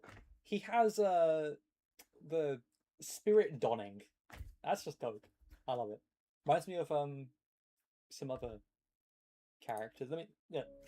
Before I couple get of years sidetracked after again. the establishment of Jazal as Ka of the Pride, in the weeks preceding the annual festival of Marizi, Ajani was mysteriously attacked by a squad of human mercenaries who had been sent to slaughter him. The White Cat warrior fought courageously, but he couldn't possibly face a dozen warriors alone. As he was about to be overwhelmed by the group, Jazal, warned by his patrol guards, rushed to his brother's aid and saved his life, butchering the remaining assassins. Shadow and First as well, okay. I need to know more about Electra. Alright, have a good one, Prashan. Have a nice sleep. Ta-ta. Catch up next time. Next time is going to be either when I'm in Wales or, like, in 2 weeks, and I will go and start building the Player bots. I'm looking forward to it so much, man. I might order some Taipei stands, or whatever it is, to make sure to get more. Aya equals a fir, grows in the desert in correlation to the rose that grew from the concrete. That's pretty cool. My name is just a book name. I just like the book series. Thank his brother, Ajani decided to hunt the largest and mightiest of Naya's wild beasts, a god sire. Whoa! Secretly, he also hoped to gain the pride's approval through this epic deed. I genuinely feel bad for him. You know what I say that's a bit crazy? I know that you're gone now, Prashan, but low-key, his story's the same as Red from Angry Birds. Unironically, Angry Birds, the first movie, same guy. He's just Red. Let's confirm. Let me confirm that it's actually going to be the story of Red. But it's already looking like it. The cattle eventually managed to bring down such a monster, but the battle had also taken Rage its toll is not the on answer. him. Rage. Eventually managed to bring down Rage is not the answer. Rage followed by fitting vengeance is the answer. Such a monster, but the battle had also taken its toll on him. Before he could claim the kill for himself, his worst persecutor Tenak ambushed and savagely beat Ajani, taking advantage of the exhaustion that followed the fight. Fuck into it. Alright. Then Tenak carved out the Godsire's fangs and brought them back to the feast as a proof of his grandiose victory over the creature, essentially stealing Ajani's achievement. Oh shit, I just realized my flashlight's been on this whole time. In the meantime, a sore and hurting Ajani dragged himself back to the festival, but once again, placing the interest of the pride before his own, the white feline decided to keep his peace and not raise any issue about what had happened. That same night, however, after the reveries had quieted down, a dark, hooded figure lingered over the sleeping pride. Love this Strixhaven dark ritual. That is really nice. In unspeakable words of darkness, they released a vessel of death magic into the still crackling fire, and shades of despair burst forth to attack the heedless tribe. So cool. I love Strixhaven, man. I give you subs. I have to run for now, but I'll be watching this replay. Thanks for having me. No worries. Feel free to come back. I try to stream every day at 3 p.m. Next week, though, I will not be here because I'm in Wales for a architecture thing. But I'll be back next week. There might be occasional streams scattered throughout. I'll try. But have a great time. Toodles. These were the first targets. Females and cubs came soon after. Amidst the confusion of battle, Ajani rushed to his brother's lair to ensure he was okay. Oh, don't kill his brother. As he approached the entrance of the cavern, Ajani heard a shrieking cry of pain hailing from inside. Oh, you can't do this, no. He desperately hurried to the doorway, but it was too late. As he entered the lair, Jazal was being struck to death by a dark, double-handed axe wielded by a shade who vanished immediately afterwards. Ajani dashed to his dying brother and... That's why his quote is rage isn't good, but rage with immediate vengeance is. He couldn't get his immediate vengeance the first time, the main time he would have wanted it. Goodness. Loki, imagine if this guy was the main character of Magic. I feel like it'd be fire as hell. As he watched the life slowly abandon Jazal's body, he heard one last time his cat's voice. I know he's coming back in Reality Fracture. And I really wish I picked up a collector booster pack when it was still on Amazon. I'm probably going to try and still continue watching it, and if I do see it available, I'm going to buy one. Maybe two.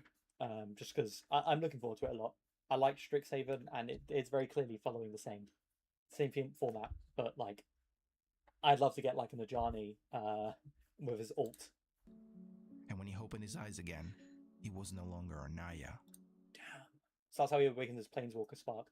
I wonder if oh, it lost me. Give me a sec. I wonder if Ajani, his alternate version, maybe it's his brother. Oh, that'd be interesting. His brother is the because it's his brother instead who achieved his points, and Ajani actually died that night or something. That'd be cool. Or maybe an Ajani who never experienced the loss and actually stayed on his plane in Night and continued fighting there. Maybe one who was successful in Light. Or maybe since it's completely alternate, white was never a bad thing and he was always raised above the rest due to his nature as being white. Food for thoughts. Maybe his plane in general never even was beaten by the coils or the claws, which means that maybe his an Ajani who is everything I said could have happened because as long as that one event of the claws breaking their own civilization down didn't happen, you could always have Ajani be slotted into there, either as his version of the claws, as like the leader of it, or as a high-ranking member of that civilization because their albinos are considered important. I just said butchered albino. Holy shit, albino. All right, where are we now? Hold on, let's check. I can't read that. Give me a sec. Alara Unbroken, Pharos, Ajani awoke Jund, another one of Alara's shards, and soon met the dragon worshipper Terkirian planeswalker Sarkhan Vol, who protected. I like Sarkhan Vol, I can't lie. I hope I can find Sarkhan Vol's Sarkhan Vol Ascended. I think that's what it is, or Dragon Ascended from Tarkir at some point in that like the special showcase foil. Than a cattle from the fury of Kartus, and listened to the neophyte walker recounting his languishing tale. After Ajani had finished to tell his story, Sarkhan recounting his the neophyte walker. What's a neophyte walker? Languishing tale.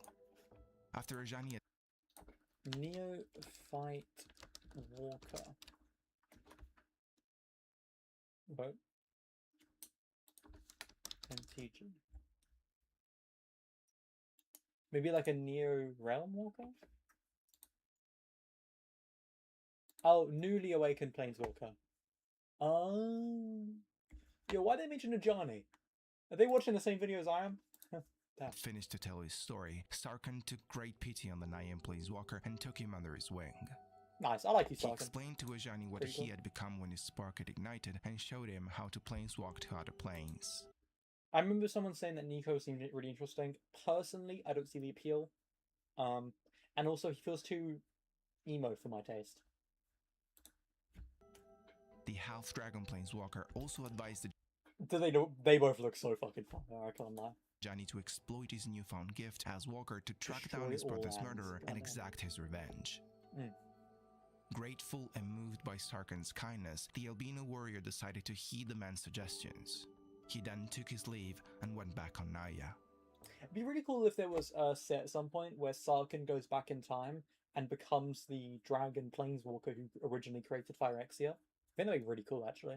Like a great way to wrap around almost for some of the story, just for a short bit. He went back to Jazal's lair, but there was no sign of the body. The reason why, by the way, this is not Jazal's lair. This is on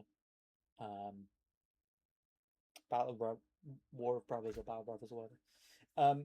But the reason why I mention that is because the original Planeswalker who created Phyrexia was a dragon. Was a human who kept turning himself into a dragon as a Planeswalker. So it very well could be possible. The only problem is that his spark would work differently because he'd be a weak Planeswalker. But who knows? Maybe it's still maybe it would just reset itself when he goes back in time. Only remnants of his brother's axe. Still sick at heart for his loss, Ajani decided to merge the head fragment of his brother's weapon to his own, creating a new cleaver that would symbolize his quest for revenge. He then found Jazal's ashes in the Proud Mausoleum, spread them over his own body, and solemnly swore he'd done anything to bring his brother's murderer to justice. His quest started with Tenak, the same Nakatal who had persecuted Ajani for years and had stolen his god Sarkil at the festival. Ajani soon found him as he was overlooking a cliff. What started as an argument quickly turned into a rabid fight. The white was he just fucking ripped this guy's head off? Was truly interested in pursuing his brother's killer, but this was also an occasion to finally set the score with the other feline. In the end, Ajani pushed his rival off the cliff, but Tenak managed to grab Ajani's garment and drag the planeswalker down with him. Taking severe injuries in the fall, Ajani had no other option than disappearing again through the timeless depths of the Blind Eternities. This time, he awoke on the Shard of Bund, in the care of the white-haired Night Planeswalker, Elspeth Tyrell. Hey, the He goat, spent 2 Kratos! weeks in the care of the best Bund ball givers, and when he had fully If you want to know why I call Elspeth Kratos, it's because she basically has the same story as him. Given her loss of a lover, given this, given that, she was persecuted by gods in a different plane, and blah blah blah blah. She just gives Kratos vibes. I can't help it. Plus, she's very angry. I don't think she has red mana though, but she's angry.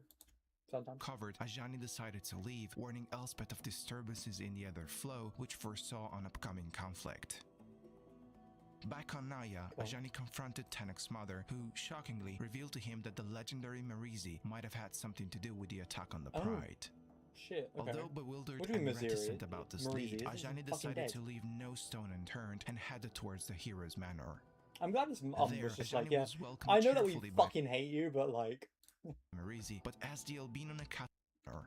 Hero's manor. There, Ajani was welcomed cheerfully by Marizi, but as the albino Nakatl presented to him the true reason for his visit, the two were interrupted by Mayael, the leader of the Elves on Naya. Why? Marizi apologized to Ajani, but nonetheless dismissed him, pointing the Planeswalker to seek a certain dragon called Nicol Bolas if he truly desired to have the answers he sought. Oh shit! Knowing of only a place where dragons dwelled, Ajani began a walk to the plane of Jund. For days, he inspected every corner of the Blind Eternities, including the most secret and obscure fragments of them, but the Shard of Jund was nowhere to be found. And that was absolutely normal, because Jund no longer existed. The conflux had begun.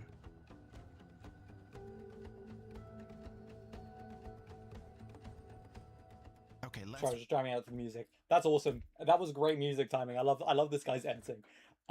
Damn. John just doesn't... Damn. Fucking hell.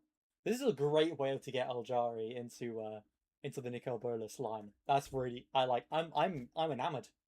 I'm into it. I'm damn. I know I'm looking down. ADHD. I can't really focus fully, but... Damn. Rewind a second here. What is the I've got conflux and SGO who down is here this and I'm Nicol just Bolas dragon? building stuff while I watch. As far as Doesn't anyone mean I'm not knows, focusing Nicol at all. Bolas is the oldest planeswalker in the multiverse. Ages before remembered history, Nicol Bolas established empires across multiple planes, hoarded secrets and treasures beyond number, and wielded the power of a true god. Until his brother When time rifts in the fabric of the multiverse threatened to destroy Dominaria, he helped to heal those rifts, but at a terrible cost. Wait, no, what am I on about? No, it wasn't that. Yeah. In the process that came to be known as the Mending of Dominaria, the power of every living and yet to be planeswalker was greatly diminished, robbing these godlike beings of their immortality and near omnipotence. Fuck off. Bolas felt his power drain and his millennial knowledge seep away like water through a sieve. He would never have that. And so he conjured schemes and wove master plans inside of plans to chart a path that could lead him back to divinity, to the ancestral power he had lost and conceived as his birthright. The conflux instead was an upcoming natural cosmological event that was supposed to bring the 5 shards of Alara back together into a single plane. In the process, an enormous amount of energy would be physically released and be up for grab. Yeah, it was the perfect chance for Bolas. For his sick plan to work, however, the Elder Dragon needed not to be disturbed. So he began traveling from one shard to the other, manipulating individuals and exploiting their ambition to foster an environment ripe with tension and on the verge of generalized conflict. I think he's kind of valid for that. Diffused war would have been the perfect distraction. How he uses his goals to their utmost to actually achieve what he's aiming for. Like, I know you'd expect that from people, but you so frequently you see people just talking a big game, but he genuinely did everything in his hands. Manipulation, tactics, like everything he could do over his millennia-long existence, he put it all into place. And I love the fact that they like show you it, make you feel it. After a rough landing, Ajani found himself in the presence of the clan of Toth and on the mightiest of human warriors, Kresh the Blood-Braided. The Nakatl explained... They kind of look like the Medusa... Is it Medusas? The yeah, they're like snake hair people. I forget who they are, but one of them works for the Phyrexians for a bit. his position, and the tribesmen agreed to help him slay the Gorgon! That's it. Gorgon species. I know they're not, like, you can tell that they're not, but, like, for a split second there, the previous image from Erin looked like one because of how ragged her hair was. dragon he was after. The group then embarked on a long journey which brought them to the borders of Grixis, the fourth of Alar's shards. There, Ajani met Mayael the Anima and an Akatl tribe shaman Zaliki, who had been the only member of the Khazal Valley Pride that... Sorry, I just realised I fucked something up. Give me, like, 5 seconds so I can fix that. Fuck. Yeah, I messed up really hard just now. Ajani could I've just got Merlin from the anniversary event in FGO, and I upgraded my Merlin, his third move, Hero Creation, to 7, when I should have been aiming for the first move. Because the first move is MP and attack, and obviously that is the height of what I need. I hope I have enough to actually get it up. I had about 100,000 left over, or 100 million. The two unexpectedly asked the feline planeswalker to lead an attack against a legion of dragons commanded by no less than Ajani's own friend, Sarkhan Bo. Oh, damn. Torn between his friendship and debt he owed to the men who had saved his life and taught him the basics of being a planeswalker, and the obligation he Life felt is towards just so hard for like characters in Magic. I genuinely feel bad for both Sarkhan and our boy Ajani here. Hopefully it gets better. Mayael and Zaliki, Ajani couldn't possibly make up his mind on whose trust to betray. There's never a right option, man. This is just a general insight of me. This internal struggle consumed the planeswalker from the inside, and if this wasn't enough, he soon after also discovered the truth about his brother's death. Oh shit. The Leonin Zaliki, only friend to Ajani's and the only member of the tribe that the planeswalker had ever trusted, turned out to be the true responsible of the attack. I don't even know how to approach this as to why. Was this person just an evil mage the whole time? Were they controlled by Nicol Bolas? I don't even know how to approach it. Although he claimed he had not acted on his own initiative. Nicol Bolas. Merizi himself had manipulated Zaliki into doing so under indication from Bolas and on the promise of immense powers and riches provided by the dragon at Jazal's death. I genuinely don't know why. What did Jazal have? Was it his leadership of the tribe and he couldn't get it under himself, so he's just like, fuck you all? No loose ends, maybe? Firstly, that makes Jazal even more goated. If Jazal had any magical ability, this guy would genuinely be, up. Ajani was still, he'd be still alive with Ajani. Which would be a really cool thing to look at in the Reality Fracture world. But damn, okay. Shit. However, as Merizi had already been slain by Zaliki, who later regretted his actions, Ajani's oath of vengeance was destined to remain unfulfilled. There was no time to settle things properly though, because amidst the confusion of the situation, a darker and more dreadful threat took shape. The eldest of dragons, the Deathbringer, the winged dark Nicol Bolas himself made his entrance. Okay. Stand up. Stop glazing this man so hard. Wipe yourself up after choking downstairs. My goodness. And in front of all the assembled armies of Naya and Jund, he consumed the great magical energy released by the conflux in the form of mana waves pulsating from a great maelstrom that is sparked to life at the epicenter of the Five Shards' impact. In a desperate attempt to stop Bolas, Ajani drew fully on the magical power of his soul. By the way, I want you to know that throughout this stream, I have maxed out Merlin. I've got him to 10-7-7. This man better be fucking useful for me. The main thing I was missing is a couple buffers. And telepathically severed everyone's mana bond. Then he dashed towards what little remained of the Maelstrom's energy and managed to absorb it before Bolas could. Using that power, he channeled his magic and called forth an effigy of Bolas's soul to was Ajani, it really, the way this guy storytells is fucking spectacular. I highly recommend checking it out. Hold on. Let me bring up his name real quick. Octopus Lair. So if I can't put it in chat right now. If someone could for me, for anyone who's viewing or whatever, do put it in chat for me. So it's just Octopus Lair. You can see it down here. He's got Twitter, Patreon, Discord. I'll try and bring up his I'm gonna follow him now actually on here as well, because this guy is holy shit. He honestly, it doesn't look like he's posted in a few years, but just in case, I would be following him myself. I love the way he's doing the storytelling for this. It's phenomenal. But it really, the way he's presenting it really makes Ajani feel like the main character. Like he genuinely, and I notice that with most of his stories he does this, where he makes them feel like the main characters of their sets, even if they aren't necessarily, which is just phenomenal. I'm really liking that Ajani is like this. He's cool as fuck. Big fan of Battle Beast, and it feels like Magical Battle Beast is pretty cool as well. Worthy opponent.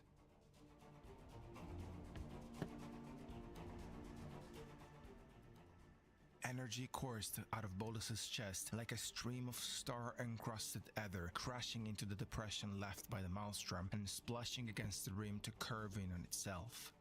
The stream warped and distorted as a form took shape. Hold on, I just need to reread this for myself a second.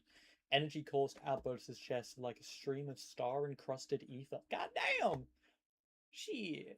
His chest could become a soul ring in of itself, based on this description. Crashing into the depression left by the maelstrom. Okay. So energy out of his chest. I guess it's because Johnny's yonking out. At first, it looked like a dragon made of surreal air distortion, suffused with an ultraviolet glow. Damn. As it continued to cohere, detail after detail resolved like like a distant image coming into focus until it was a glowing, astral reflection of Bolus himself. Hold on, did Johnny make himself into an imitation of Bolus? Oh, it's Ugin!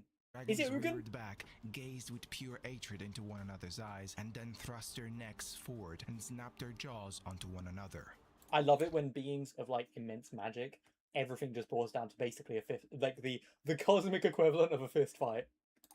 The streaming energy of the maelstrom enveloped the draconic Ouroboros, and a flash of thunderous light overwhelmed Ajani's senses. Ugin just went for his ass. Love it. Later, Ajani sat at the edge of the valley for a long time, waiting for Bolus to return and devour the rest of Alara. But he never did. In the aftermath of the conflict's wars, Ajani was offered to succeed his brother Jazal and hold the position of Ka of the Pride. Makes sense considering he is, like, the strongest guy. It looks like he will be based on this. But I'm imagining, based on the way this guy approached it, it looks like it's probably not going to be the case, for long at least. Respect and recognition had been Ajani's reveries forever. He had dreamt of being accepted by his kin above all else in the world and for his entire life. But not anymore. I'm loving it. By the way, he is basically, this is basically the exact story of Red versus the Pig Army. Genuinely, that's all it feels like to me. He was not the same now, and he no longer wanted acceptance or recognition. Justice, instead, was what he was after. Not just for his own plane, but for the entire multiverse. So, after thwarting Bolus... Whoa! Damn! What a fucking piece. So I guess, fought Bolus, and then he's going to head back to his plane, take out Makareth? He was finally able to set aside his anger over his brother's death and travel the multiverse. Nice. He entrusted Saliki with the responsibilities of being Ka. He's so goated. Sorry, this guy is so fucking goated. Peak. I love it. Driven by a fierce sense of justice, he became an advisor to Leonin communities on many planes. I love how he says Leonian. Also took on the role of mentoring heroes, especially planeswalkers. Oh shit, did he become, what's the Greek guy called? You know the Greek archer, who trained, like, most of the, the big guys? Heracles, all that. I think they actually mentioned him in the movie Heracles. Now that I think about it. What is his name? Greek mentor of heroes. He's a centaur. That's what I was trying to remember. Chiron. Chiron the wise centaur. This fella. So yeah. So essentially he is Chiron. The mentor of Greek heroes. That is AI. Very clearly. But anywho. Alright. Different planes, teaching them how to hone. So we have Red from Angry Birds who becomes Chiron instead of Red. We have Kratos who becomes an Archangel with Elspeth. I'm wondering whatever connections I can get with characters. I love it. I think it's so cool. Skills and the multitude. I laugh, but I'm not looking down on it. I do genuinely. I enjoy the concepts. The vast multiverse. I honestly, I kind of want them to take Atla cards, for example, and do the what's it called that they did with Magic the Gathering Arena, where Omen Path. I want them to Omen Path the cards, and I want them to somehow make similar personality characters in Magic. That'd be so cool.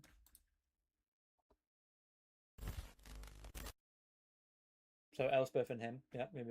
Sometime after the conflicts, Goldmane sought out Elspeth to pay What off is that? Why do you look like this? this debt towards a white planeswalker from Bond. Yep. Ajani eventually found the Heron Knight in the gladiator pits of Urborg, facing off another heavily armored planeswalker Koth. whom the Nakatel didn't know at the time. I remember Koth. Okay, so later they're obviously going to become friends. I know that in the Phyrexian War, you know, Elspeth and him dap up, so they should be chill. However, when Elspeth got the upper hand in a fight and was about to deliver the killing blow to her opponent, Ajani stopped her as he saw a weird and eerie... Oh, shit. Sorry, my brain didn't register that for a second. Okay, we're on Phyrexia already. Okay. Was about to Is that deliver what the it is? killing blow to her opponent, Ajani stopped her as he saw a weird and eerie symbol on the other walker's forearm. Goldmane then escorted his friend to her residence and begged her to go back to Alara with him, maintaining that she could do infinitely more good on their own plane rather than stupidly fighting for money in the pits of that wretch. Low-key saved her ass. Imagine what would have happened in this story if Elspeth... Oh my fucking days. Imagine if she got fucking Phyrexified. We would have been cooked. Genuinely, we would have been cooked. Oh my goodness. Place. Ajani clutched up like crazy. The White Knight firmly refused his offer, claiming that there was no honor in fighting for lost causes. Eventually, she said the putrid stench and the rot of Grixis would overrun Bond's golden and glorious plains. There was no point, she cried, in opposing the inevitable. Upset and distraught by her rebuke, Ajani couldn't really do anything other than acquiesce Elspeth's refusal with sadness. I mean, that's true. No, you can't fully convince people when they're dead set, even if it's negative or positive, no matter what it is. If they're dead set on something, there's only so much you can push for it, and if you do truly start pushing for it, you could genuinely ruin your bond. So sometimes you have to hold back. I understand. Life is. Then, as a final gesture of kindness towards his friend before... God, I love strict saving cards. You can just tell immediately if it's a scroll. Departure, Ajani returned her golden armor, which had been left on Bond, to its rightful owner. For a while then, Ajani continued on his mentoring quest across different planes in the multiverse. His peace, however, was troubled by The Transcended! I knew he was going to become green, white, and blue at some time. Where is he in this image? Hold on. Let me just check. He's probably going to bring it up. Where is Ajani the Transcended?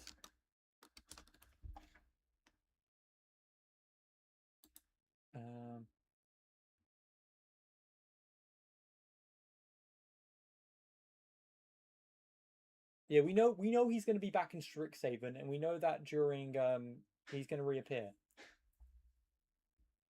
Oh, it's an unofficial one by artist Byron Fogaco Rosado. Let's give that a look up real quick. Hold on. Can we get a picture of Ajani real quick? I'm getting a little bit off there for a second, and I'm just want to take a peek at his stuff real quick. Show content. I don't really want to show them. Ooh, that's cool. It is stunning, like genuinely. Leonin Oathbreaker Paladin.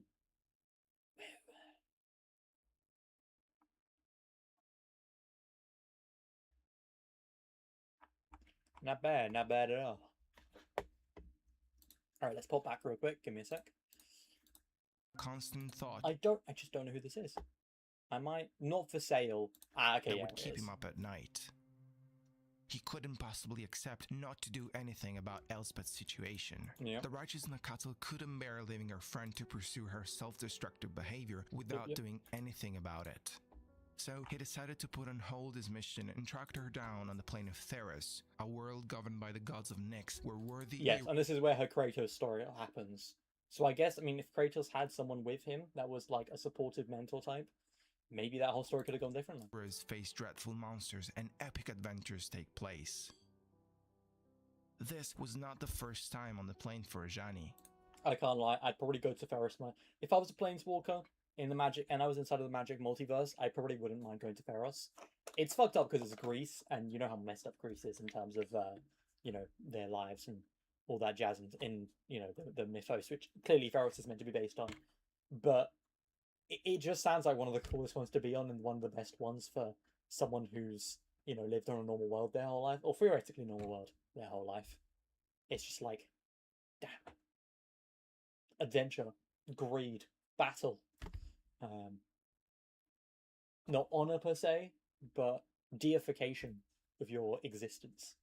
It all sounds like something you'd want to approach as someone who comes from a normal world.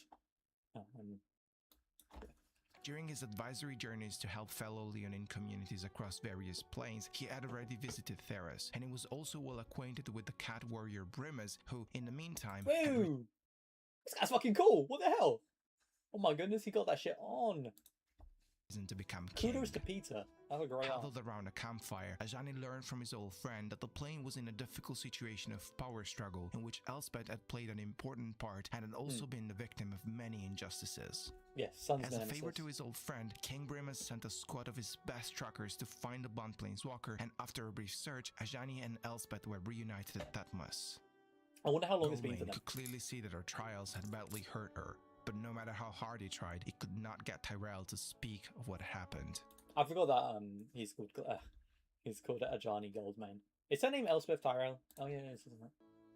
Something in her was clearly broken, but nonetheless, the knight stood proud and resolute. I love it. Will make things right.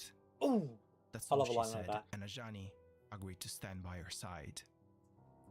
This is such a beautiful relationship, to be honest. I love a friendship like this, where it's just like, yeah, shit's gone bad. Shit's gone real fucking bad.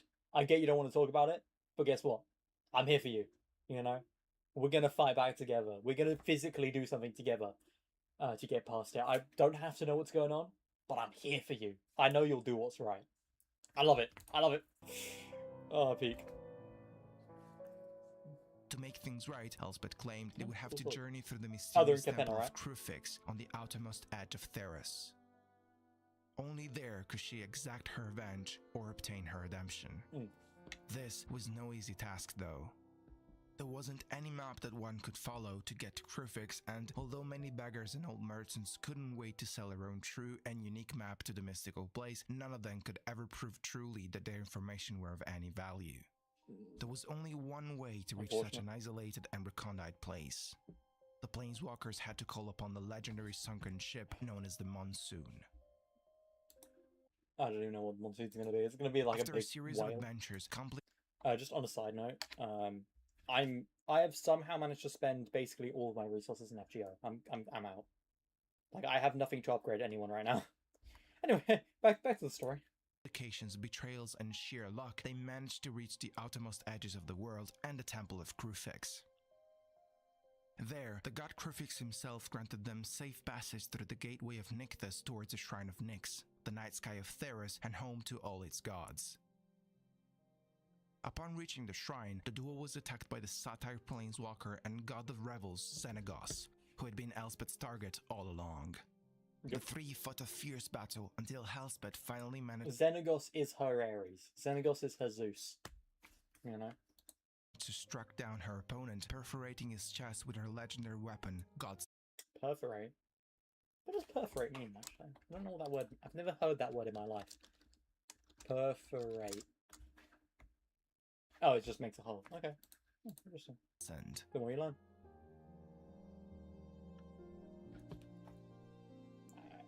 After the lifeless corpse of Xenagos fell to Theros, Nylea, the goddess of hunt, warned the two beaten-up Planeswalker to hurry away from Theros as Erebus, the god of death, and Iliad, the god of sun, were after them. Yeah, Heliod is cool looking, but I know that he will also played a part in Elspeth's fuckery. Ajani and Elspeth listened to Nylea's warning, but they were still too weak because of the Do recent they bang? battle and couldn't leave the plane fast enough. The mighty Heliod arrived, and there was nothing that the two heroes could do. Iliad easily got rid of the Nyan cattle, and using her own weapon as the ultimate sign of superiority, he struck Elspeth to death. Then he cast the two out of Nyx and back to Theros' mainland. Ajani woke up a couple of days later in Tatmos, where Brimus' healers were taking care of him. For weeks then, he incessantly mourned his friend until one day he decided that Heliod had to pay for what he had done. However, killing the god was out of the question. Nyx was even more out of reach now, and the sun god was way too powerful to be faced alone. Bearer of the heavens.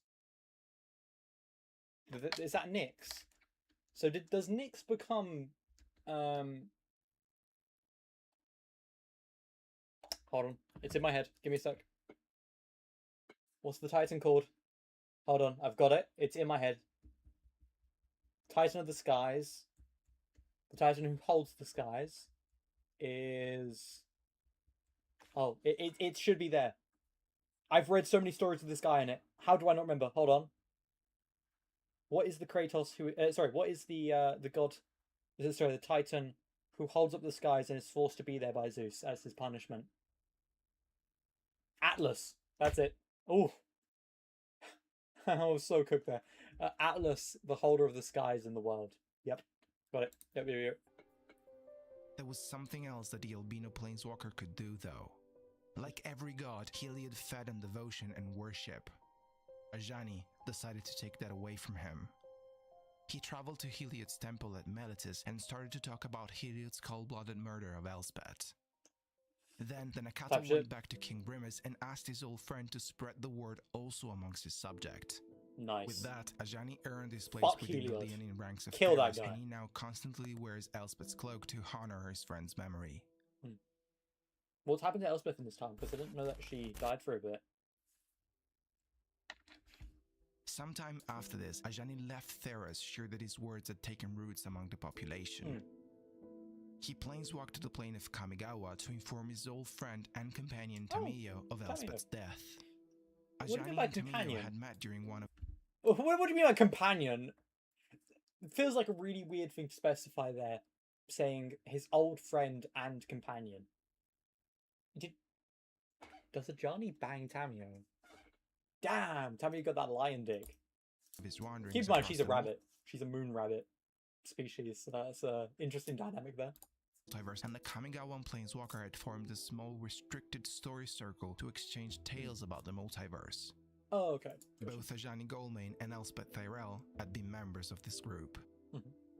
Ajani then decided to stay a little while with Tamiyo to mourn Elspeth's fate with her, and during his stay, he also learned of the crimes that had been committed by the Aspirate planeswalker Tezzeret at the Infinite Consortium. Yeah, okay, so this is... If you wish to know more about this, I've made a video entirely dedicated to Tezzeret that you can find at the top. I believe we've already watched this video, so if you want to go back to one of my previous streams, you have to look for it. Unfortunately, I haven't made any notes of what specifically happened. I might have the guy's name in one of the videos.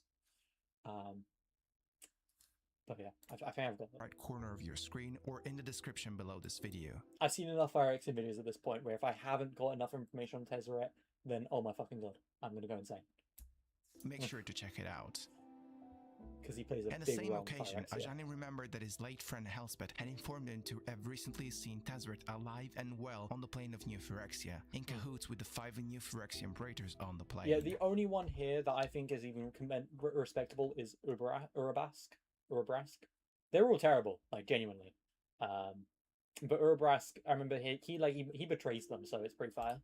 Well, on the plane of New Phyrexia, in cahoots with the 5 New Phyrexian Praetors on the plane. Soon enough, Ajani resolved to pick up his self-assigned role of Lawbringer once more. He prepared to track Tezzeret down and left Kamigawa to bring him to justice. After a month-long research across multiple planes, Ajani learned that the Metal Mage had assumed one of the highest positions within the Consulate Dictatorship on the plane of Kaladesh. Ajani reached the plane and immediately Okay, so sorry, I didn't realize we were on to Kaladesh now. Kaladesh kind of reminds me of what's it called?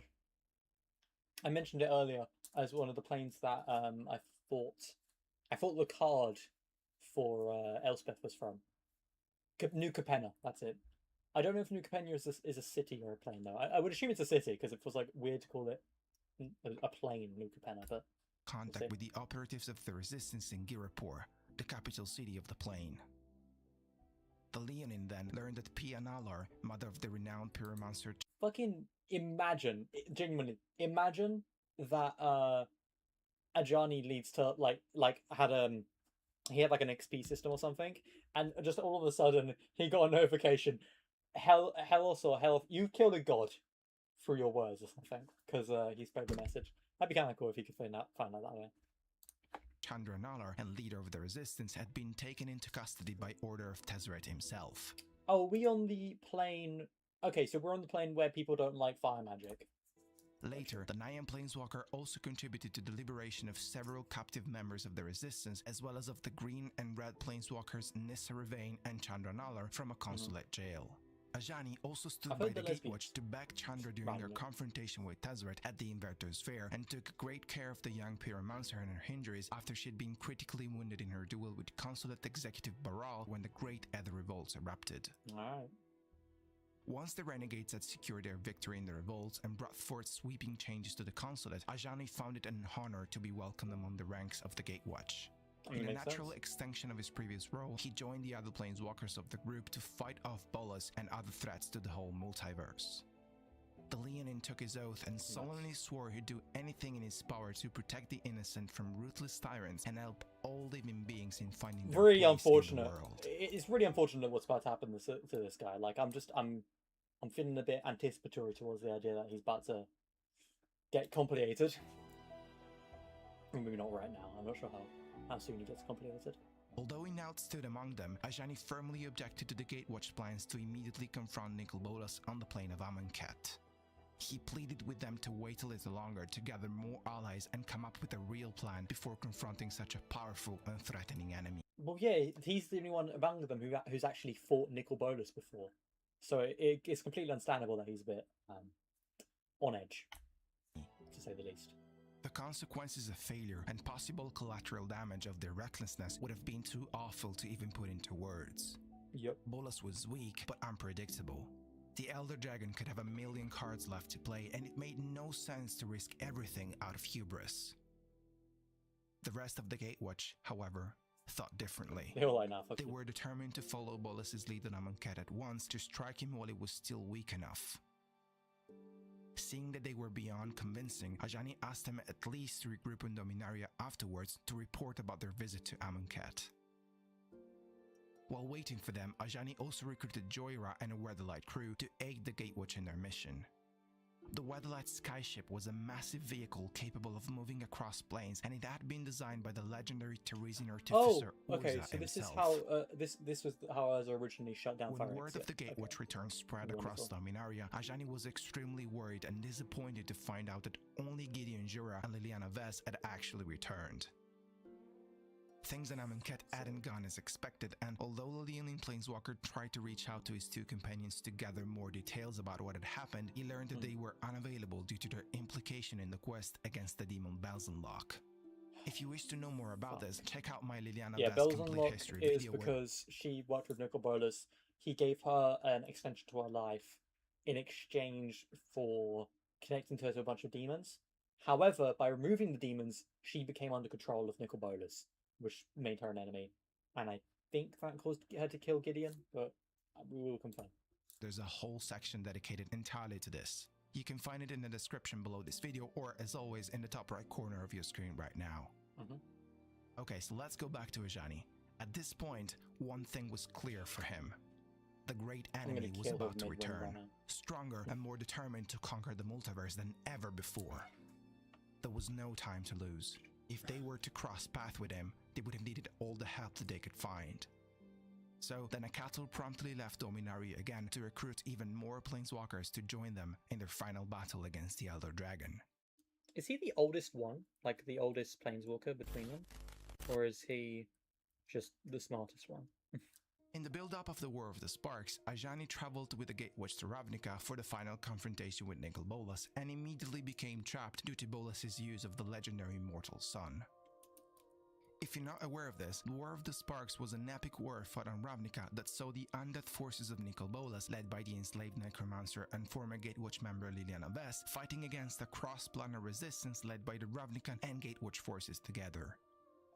If you wish to know more about the dynamics of the conflicts and the legendary artifact known as the Immortal Sun, check out my Vrashka Complete History video where you'll find a detailed section about it. Sorry, my G-Corp sounds like a little bit quiet there. Contribution was invaluable. He bolstered the anti-Bolas forces by creating other copies of his Leonine allies from Naya and Theros, and he rallied the trapped planeswalkers against Bolas himself, inspiring courage in them and constantly boosting their morale. His healing and protective skills then proved extremely useful in keeping many fellow soldiers and planeswalkers alive through the conflict. Fire. Moreover, together with Watley, Yangu, and Yanling, Ajani volunteered to help protect and rescue the civilians caught up in the fight. Aided by the Golgari Swarm Guild and their leader Rashka, they were able to evacuate many people through the underway tunnels beneath the city, keeping them safe from the fury of the Dread Horde.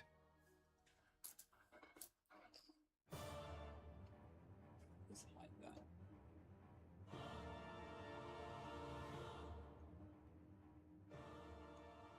Thanks to Liliana's betrayal and Gideon's sacrifice, the Gatewatch eventually ended up defeating Bolas and winning the War of the Sparks on Ravnica, disbanding Bolas' forces and killing the fierce Dragon Planeswalker.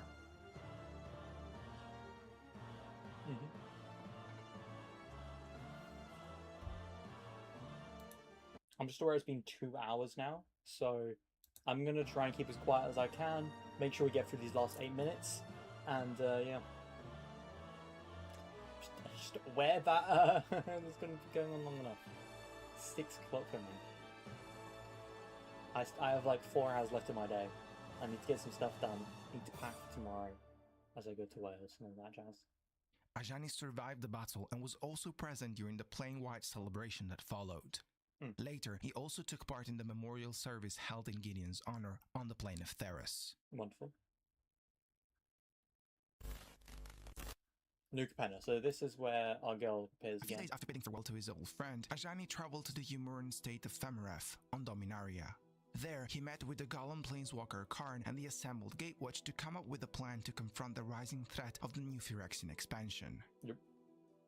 In that same occasion, the Leonin also reunited against all odds with his beloved friend Elspeth, whom he found alive and well. Nice. The Errant Knight explained that Theros was different from every other plane in the multiverse in the sense that there, death was not final, rather the beginning of a new journey. Fire. By thriving in the underworld of Theros, she had eventually managed to win the God of Death Erebos' eternal gratitude and the permission to return to the world of the living. Ajani was exalted with joy, but once again there was no time to celebrate. Nice. Elspeth's survival could have been the missing piece that would grant the Gatewatch the upper hand against the dark forces of Phyrexia. It was. Ajani promptly told his friend that, through his studies, he had discovered that her own plane had somehow survived the Phyrexian invasion in the past. At his request then, Elspeth left towards the metropolis of New Capenna, capital city of her home plane Capenna, to learn what secrets lied behind its survival from the Phyrexian horrors.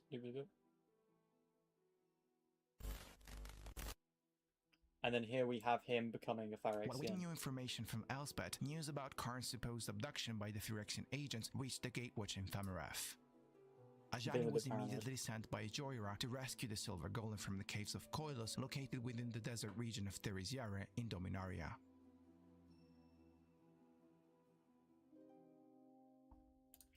Karn had begun searching for the caves of Koilos for information about the use of an artifact known as the Golgothian Silex, while as a turning point in his quest, the Silver Golem had encountered Phyrexianized members of the Society of Mishra, a secret cult of Phyrexian sympathizers with the modern-day academies of mages in Dominaria.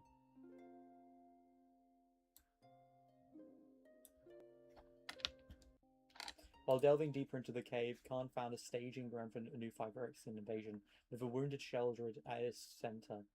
Before he could react, Rona collapsed the cavern on top of Karn, incapacitating him and stealing enough time for Sheldred and the Phyrexian skyships to escape. Moreover, the ancient interplanar Phyrexian technology within the caves caused load, creating interference distortion, preventing Karn from planeswalking away. Months passed by before he was finally freed by Ajani. He had been sent by Joria to look for him. Both Karn and the Silex in his possession were now safe. Was a massively destructive weapon that had been previously used by Urza to destroy the Phyrexian forces during the first Phyrexian invasion and to put an end to the legendary Great War with his brother Mishra, known as the Brothers' War. Really? The energy that had been released in that occasion was so strong that it had irreversibly altered Dominaria's climate system, causing a 2,000-year-long ice age and the downfall of most of Dominaria's major civilizations at the time. Now, Karn planned to use that same power to wipe out the plane of New Phyrexia and all of its twisted inhabitants with it. Soon after he rejoined Karn, Ajani was informed about Tamiya's completion by the Umuran planeswalker Teferi. Not great. I have to. Oh, I did have a Planeswalker Informed before. I about completely Tamiya's forgot. completion I have these two cards. I have Tamiya Completed Sage and Tamiya's Completion. by the They're Ymorian pretty nice. Planeswalker Teferi. Looking. Completion is the Phyrexian state of maturity and perfection, and it symbolizes the process of transformation of a living thing into a Phyrexian creature. After the process, the creature is considered to be completed as it retains nothing from its previous state and is now completely subjugated to the greater will of Phyrexia. Disgusting. I hate it. Simultaneously, Ajani also found out that many of the Knights of New Benalia, the capital city of the human realm of Benalia and Dominaria, were undercover Phyrexian sleeper agents. He was outraged and livid. He resolved he couldn't just sit back on this, so he split from Karn to pursue them. During the fourth day of his chase, however, he was ambushed by a full squad of Phyrexian agents in his sleep. Ajani fought proudly and giving everything he had in him, but in the end, his enemies were simply too many, and he was overwhelmed. And that's where he became complicated. Once defeated, Ajani was abducted and brought to the ever-burning furnaces of New Phyrexia, and there, he was remade into one of them.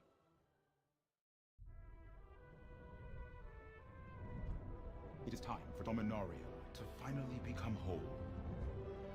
I will stitch perfection into the flesh of this land.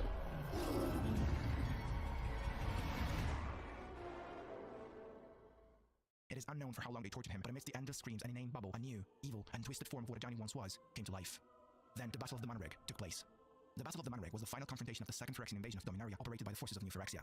The battle was fought between the re-established coalition of unified Dominarian forces who previously stood against the first Phyrexian invasion and the new Phyrexian troops led by the Black Praetor Shieldred, the Whispering One. There, Ajani unexpectedly revealed his completion by killing the human mage planeswalker, an important asset of the coalition, Jaya Ballard. He then destroyed the Golgothian Silex, securing the survival of New Phyrexia, and helped the other sleeper agents in abducting Karn. Oof. While the immense force of will wielded by the Nyan Planeswalker initially allowed him to resist his sleeper agent reprogramming, his values quickly came to align with those of Phyrexia. Ajani felt as if he had finally been welcomed into a new pride that truly respected and valued him, a longing he'd fostered since his very youth. His inherent beliefs and goals have now been twisted to align with those of his new masters, now that Phyrexia has opened his eyes to the danger that differences can cause. I mean, that really does fit in with the whole... It does fit in with his whole story. It is Teamwork, unfortunate it went this way, but... has now come to realize is about aligning multiple perspectives into a single, unified point of view. Only by eradicating every form of diversity can everyone be joyfully together as part of a single, unstoppable Phyrexian pride. Now, a renewed, stronger, faster, and deadlier Ajani longs to welcome his former friends into his new family, making them too feel the mechanical embrace of Phyrexian completion. Alright, we're at the end. Let me just... Hey, you guys, if you made it this far... Alright. Be sure to, like, follow Octopus Lair. I know he's not posted in a while, but so far I've used... A lot of his stuff is very helpful for knowing some stuff about this. You can check out his Twitter account as well. I love his videos. It's really interesting to see what's happened with him. Oh shit, Argentina won against Switzerland. It was winning. Damn. No, why not? But yeah, so... Yeah, I have no words. I mean, I had my commentary throughout the video, so I don't know. There's nothing really I can summarize here. I think he's an incredibly interesting character. He really does feel like an opposite version of Beast. What's his face? From Invincible. Yeah, for some reason my mind is not getting his name right now. In the sense of, you know, more calm, like a calm version who learnt magic. Damn, I know that after Phyrexia he wakes back up eventually, like 6 months later, after he gets de-oiled, or something along those lines. And yeah, I'm just looking forward to... I need to learn more about Strixhaven lore so I can know more about what happened with him. But I also need to learn more about what's happened with Reality Fracture. I think when it comes out, I'm just going to try and buy as much of the important stuff, books, stuff like that. Maybe I can make a video myself on what's going on, in my opinion, with Strixhaven. But yeah, for me it's currently 6:30 almost.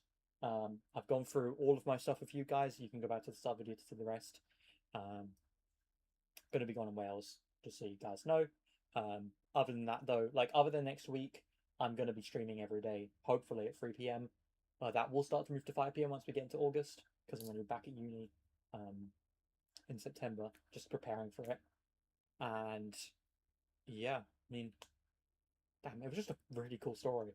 I'm really big fan of it. I want to learn more. I like Ajani a lot. I do think that at the moment, Elspeth and Ajani are probably my favourite planeswalkers that I know of. Yeah, I don't know. I think that's it. Next time we'll do Jace. Maybe we will do Mr. Archmage over here, Joda. But today's been a long stream, so I think that's where I'm going to end it. Have a great evening, great afternoon, great morning, whatever it is for you. I'm going to dip now. Ta-la. Bye-bye.